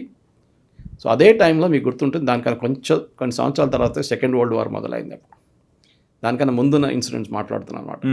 అక్కడే ఈయన వీళ్ళ వైఫ్ ఎమిలీ అని చెప్పి ఆమెని కలిసింది అక్కడ బ్రిటన్, యూరోప్లో. ఆ ఒక రిలేషన్షిప్ ఎప్పుడు బయటికి రాలేదు, సీక్రెట్గానే ఉంచుకున్నారు అది. తర్వాత కూడా ఆయన బయటికి ఇండియా నుంచి బయటికి వెళ్ళిన తర్వాత కూడా ఆ రిలేషన్షిప్ ఈవెన్ జర్మన్స్ కూడా కన్ఫర్మ్ చేయలేదు ఏం జరిగింది అనేది. చాలా సీక్రెట్గా అనుకున్నా. వాళ్ళకి ఒక కూతురు ఉంటే she still there. Okay. And మనందరికి తెలుసు ఆ పార్ట్, ఆ story now is very very clear. So ఈ ఇంటర్నేషనల్ చేయడం ఫ్రీడమ్ స్ట్రగుల్ని అక్కడున్న అక్కడున్న పొలిటీషియన్స్ మీద, ఇటలీ ఆ టైంలో ముసలోని కింద ఉండే. సో ఈ was a kind of again ఒక డెస్పాట్, ఒక అబ్సల్యూట్ మొనార్క్ ఉండే. ఆయన దగ్గర వెళ్ళి మీరు కూడా హెల్ప్ చేయండి, బ్రిటన్ మీద దాడి చేద్దాం, బ్రిటన్ అప్పుడే మనకు ఫ్రీడమ్ ఇస్తారని చెప్పి మొదలు పెట్టారనమాట. సో ఈ 1937లో తిరిగి వచ్చిన తర్వాత మేయర్ అయిపోయారు కలకట్టాలో. 1939 మన ఈ ఎలక్షన్ నడిచింది, గొడవ నడిచింది దాని తర్వాత. సో దీని అంతా అయిపోయిన తర్వాత ఈ బోస్కి గాంధీ కంప్లీట్ స్ప్లిట్ అయిన తర్వాత ఈ వాజ్ డిసైడెడ్ అట్ నేను ఇంకా రాను. ఇన్ఫ్యాక్ట్ హరిపురా సెషన్ అని ఒక సెషన్ ఉండే, ఆయన ఎలక్ట్ అయింది అప్పుడు 1938లో ఫస్ట్ టైం. ఆ సెషన్లో ఈ was only 41 years old. Okay. 41 సంవత్సరాలనే ఇండియన్ నేషనల్ కాంగ్రెస్ అయిపోయారనమాట. సో ఇదంతా హిస్టరీ చూసుకుంటూ పోతే మనకి లాస్ట్లో వచ్చిన దాకానే బోస్ గారు డిసైడ్ చేస్తారు ఇంకా నడవదు, నేను వీళ్ళతో పాటు. అదే టైంలో ఆయన్ని హౌస్ అరెస్ట్లో ఉంచుకున్నారు కలకట్టాలో బ్రిటిష్ వాళ్ళు. ఈయన బయటికి వెళ్తే ప్రాబ్లం అవుతుంది. The was a mayor also at that time. Mayor తర్వాత ఆయన్ని అరెస్ట్ చేశారనమాట, మేయర్ కొంటూ ఉండి. సో అక్కడి నుంచి ఆయన నేను ఫార్వర్డ్ బ్లాక్ అని చెప్పి పార్టీ 1939లో ఈ గొడవ అంతా అయిన తర్వాత వీళ్ళతో నాకు నడవదు కాంగ్రెస్ అని చెప్పి రిజైన్ చేసి ఫార్వర్డ్ బ్లాక్ అని చెప్పి ఒక పార్టీ పెట్టుకున్నారు. దాంట్లో లెఫ్టిస్టు, ఇంకా యాంటీ కొలోనియల్ ఫోర్సెస్ వీళ్ళందరినీ చేరుకున్నారు. గాంధీజీ వ్యతిరేకం ఉన్న అందరినీ ఫార్వర్డ్ బ్లాక్లో తీసుకున్నారు. ఇప్పుడు ఫార్వర్డ్ బ్లాక్ అనే పార్టీ ఒక ఎంపీ ఉందో కూడా తెలియదు నాకు ఇప్పుడు వెస్ట్ బెంగాల్లో. కానీ ఆ టైంలో అంత పవర్ఫుల్ ఉండే అన్నమాట ఆర్గనైజేషన్. మనం వీళ్ళిద్దరు కంపారిజన్ చేస్తే ఒకసారి గాంధీ మరియు బోస్ని కంపేర్ చేస్తే, ఒకటి బోస్ గారు ఏమో సోషలిస్ట్ మోడల్, గాంధీ కూడా సోషలిస్ట్. వీళ్ళిద్దరికి అక్కడ గొడవ లేదు. మోడర్న్ అవుట్లుక్, ఇద్దరు మోడర్న్ ఉన్నారు, దర్ ఇస్ నో ప్రాబ్లం. ఈ గాంధీ గారు ఏమో ఇండిపెండెన్స్ ఆఫ్ ఇండియా అది ఒక మోడ్లో తీసుకొద్దాం, ఐడియల్స్లో తీసుకొద్దాం, ఒక నాన్ వైలెంట్ స్ట్రగుల్లో తీసుకొద్దాం, బ్రిటిష్ని బాయ్కాట్ చేసి తీసుకొద్దాం. అంటే బోస్ ఏమో అట్లా కాదు, ఇదైనా అట్లైనా ఇట్లైనా కానీ నాకు ఇండిపెండెన్స్ వచ్చేసేయాలి అంతే. అది ఇంగ్లీష్లో అంటారు హుక్ ఆర్ క్రూక్ అని, కానీ we should not use it in the context of Bose, but it's a different thing all together అనమాట. కాంప్రమైజ్ చేసేది అసలు బోస్కి పడదు. No compromise with British. Gandhi garu ఏమో కాంప్రమైజ్ చేయడానికి రెడీ ఉన్నారు, నాకు ఇది ఇస్తే నేను ఇది తీసుకుంటాను, అది ఇస్తే ఇది తీసుకుంటాను అని చెప్పేసి. ఇదొక పెద్ద ఇష్యూ ఉండే అనమాట. సో అట్లనే మనం చూస్తే చాలా మటుకు రెవల్యూషనరీ గ్రూప్స్తో కూడా బోస్కి చాలా మటుకు రిలేషన్షిప్ ఉంటుంది. తర్వాత ఆయన జపాన్కి వెళ్ళినప్పుడు కానివ్వండి, కొరియాకి వెళ్ళినప్పుడు కానివ్వండి, థాయిలాండ్కి వెళ్ళినప్పుడు కానివ్వండి, ఈవెన్ బర్మాలో వెళ్ళినప్పుడు చాలామంది ఇండియన్ రెవల్యూషనరీస్ని కలిశారు. ఆయన ఇన్ఫ్లుయెన్స్ కూడా అయ్యారు. In fact from Scottish college days నుంచి ఆయనకు ఆ ఇన్ఫ్లుయెన్స్ ఉండే ఆయన మీద అనమాట. ఎవరు మన బాగా జతీన్, అది రాజ్ బిహారీ బోస్ ఫేమస్, ఆయన జాపనీస్ ఏజెంట్ అంటుంది చాలామంది, జతిన్ దాస్, వీళ్ళందరూ పేట్రియట్స్ అని సుభాష్ ఇస్ వెరీ క్లియర్. కానీ గాంధీతో పడదు వీళ్ళకి ఎవరికి. గాంధీ ఏమో వీళ్ళందరినీ క్రిమినల్స్, వీళ్ళు బాంబులు వేస్తారు, మనుషులు చంపేస్తారు అని చెప్పి ఒక ఇది ఉండే. ఎందుకంటే దాని నడిమిట్లో కూడా ఒక కలకట్టాలో ఉన్న పోలీస్ కమిషనర్ మీద దాడి చేయడానికి బై మిస్టేక్ ఇంకో మీద దాడి చేశారు one of the revolutionaries, and he was hang to death. దాని తర్వాత గాంధీ మొత్తం సుభాష్ చంద్రబోస్ని తప్పు కొట్టారు దాన్ని కూడా. మీరందరూ ఇట్లా తయారయ్యారు, మీరు బాంబులు వేస్తున్నారు, చంపేస్తున్నారు, ఏంటిది, నా మూమెంట్ ఇట్లా ఉండకూడదు అని చెప్పేసి. సో అక్కడ కూడా ఒక క్రాక్ వచ్చేస్తుంది వాళ్ళ నడిమిట్లా అనమాట. అండ్ ఈ బేసిక్లీ ఒక సుభాష్ చంద్రబోస్ అనే మనిషి కాంప్లెక్స్, మనం స్టార్టింగ్లో అదే మాట్లాడాము, కాంప్లెక్స్ మనిషి, అంత ఈజీ కాదు అనలైజ్ చేయడం అనమాట. సో ఆయనకు ఉన్న మోడర్న్ అవుట్లుక్, జర్మనీని చూసుకొని మన ఇండస్ట్రియలైజేషన్ చేయాలి, ఎడ్యుకేషన్ మీద చాలా, ఇన్ఫ్యాక్ట్ కలకట్టా మేయర్ ఉన్నప్పుడు ఎడ్యుకేషన్ మీద చాలా స్కూల్ అని స్టార్ట్ చేశారు ఆయన. ఎడ్యుకేషన్ చేపియాలి, ఈ సోషలిస్ట్ మోడల్ ఇది రెండు పనిచేస్తుంది, రష్యా దగ్గర నేర్చుకోండి, జర్మనీ దగ్గర నేర్చుకోండి అని చెప్పిన తర్వాత గ్లోబల్ ఒక అలయన్సెస్తోని మనం ఉండాలి, మనకు ఐలాండ్గా ఉండలేము. ఆ టైంలో ఇట్లా ఆలోచించిన మనిషి సుభాష్ చంద్రబోస్ అన్నమాట. సో డెఫినెట్గా ఆయన ఒక పూర్ణ స్వరాజ్ అనేది ఆయన ఒక గోల్ ఉండే. హాఫ్ స్వరాజ్ కాదు, పూర్ణ స్వరాజ్ మనకు వచ్చేసేయాలి. అది ఎవరు కాలు పెట్టుకున్నా కానీ నేను తెచ్చుకుంటాను లేని. జర్మనీకి వెళ్ళాలన్నా హిట్లర్ని కలిసాలన్నా, ఇటలీకి వెళ్ళి ముస్లింని కలవాలన్నా, జపాన్కి వెళ్ళి వాళ్ళ రాజుని కలవాలన్నా, వాళ్ళ కింగ్స్ వాళ్ళ ఆర్మీని ఎవరినైనా కలిసాలని బ్రిటిష్ వాళ్ళని ఇక్కడ తెరిమి కొట్టాలను. గాంధీ ఏమో ఉండు ఏం చేయకు, మేము మాట్లాడుతున్నాం, అయిపోతుంది, బాయ్కాట్ చేస్తున్నాం, చర్కా నడిపిస్తున్నాం, ఓకే, క్విట్ ఇండియా మూవ్మెంట్ చేస్తున్నాం, సైమన్ కమిషన్ గో బ్యాక్ చేస్తున్నాం, ఇదంతా నడవదు అసలు. సో డెఫినెట్లీ అది రాష్ట్రం వచ్చినప్పుడు వీళ్ళిద్దరు నడిమిట్లో ఒక స్ప్లిట్ వచ్చేసింది. సో బోస్ గారిని ఒక హౌస్ అరెస్ట్లో ఉంచుకున్నారు. ఫార్వర్డ్ బ్లాక్ పార్టీ స్ట్రాటజీ, నాకు కాంగ్రెస్తో సంబంధం లేదని చెప్పేసి వెళ్ళిపోయారు బయటికి. అక్కడి నుంచి సుభాష్ చంద్రబోస్, నేతాజీ సుభాష్ చంద్రబోస్ ఎట్లా అవుతున్నారని చెప్పి ఒక కథ మొదలవుతుంది. ఎగ్జాక్ట్లీ ఈ పార్ట్ కంటిన్యూషన్లో తీసుకుందాం సార్. బిఫోర్ దట్ మా ఆడియన్స్ కోసం ఒక క్వశ్చన్. అంటే నేను హిస్టరీ నుంచి ఎక్కువ వినింది, మన ఇండియా అంటే అన్డివైడెడ్ ఇండియాకి first prime minister Netaji Subhash Chandrabose అని చెప్తారు. ఆయననే ఫస్ట్ కరెన్సీని తీసుకొచ్చారు, ఫ్లాగ్ తీసుకొచ్చారు, ఇవన్నీ అంటారు. ఇది ఎంతవరకు వాస్తవం? మన సెకండ్ పార్ట్లో తీసుకుందాం. డెఫినెట్ మణిపూర్లో ఇండియన్ నేషనల్ ఫ్లాగ్ రేజ్ చేసింది సుభాష్ చంద్రబోస్. ఎగ్జాక్ట్లీ. ఓకే, అది మనకు ఫ్రీడమ్ వచ్చాక ఎన్నో సంవత్సరాల ముందు. అండమన్స్ క్యాప్చర్ చేసుకున్నది ఆ జపనీస్ ఆర్మీతో కలిసి Subhash Chandrabose, Indian national army, Azad Hind Fauj. చాలా మటుకు ఇన్సిడెన్సెస్ ఉన్నాయి. దాన్ని మన సెకండ్ పార్ట్లో మనం డీటెయిల్గా మాట్లాడదాం. అండ్ ఎక్కువగా హిట్లర్ గురించి కూడా చెప్పాలి మీరు. హిట్లర్, సుభాష్ చంద్రబోస్ గారి గురించి మీటింగ్, ముస్సోలినీతో ఉన్న మీటింగ్, వీళ్ళందరూ వాళ్ళ జాపనీస్ ఆర్మీ జనరల్స్తో ఉన్న మీటింగ్. ఆయన ఒక సబ్మెరీన్లో ఫస్ట్ టైం ఇన్ హిస్టరీ, ఇవాళ దాకా జరగలేదు, ఒక పొలిటికల్ లీడర్ని ఒక కాంటినెంట్ నుంచి ఇంకొక కాంటినెంట్కి ఒక సబ్మెరీన్లో తీసుకెళ్లారు. అది కూడా పెద్ద ఒక story. And that was only Subhash Chandrabose. ఇక్కడ నుంచి జర్మన్ సబ్మెరీన్, నడిమిట్లో ఇంకో సబ్మెరీన్ వాళ్ళు పంపించారు, అటువైపు నుంచి జాపనీస్, ఈ రెండు కలిసి ఆయన సుమాత్రాకి తీసుకెళ్లారు. Anyway that's a part of the second story. మనం ఈ సస్పెన్స్ అంతా పక్క ఉంచుకుందాం.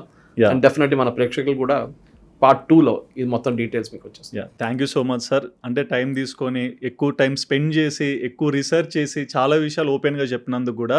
సో చూసారు కదండి, సురేష్ కొచ్చేటల్ సార్ సుభాష్ చంద్రబోస్ గారి బయోగ్రఫీ జర్నీ గురించి ఎంత డీటెయిల్గా ఎక్స్ప్లెయిన్ చేశారో.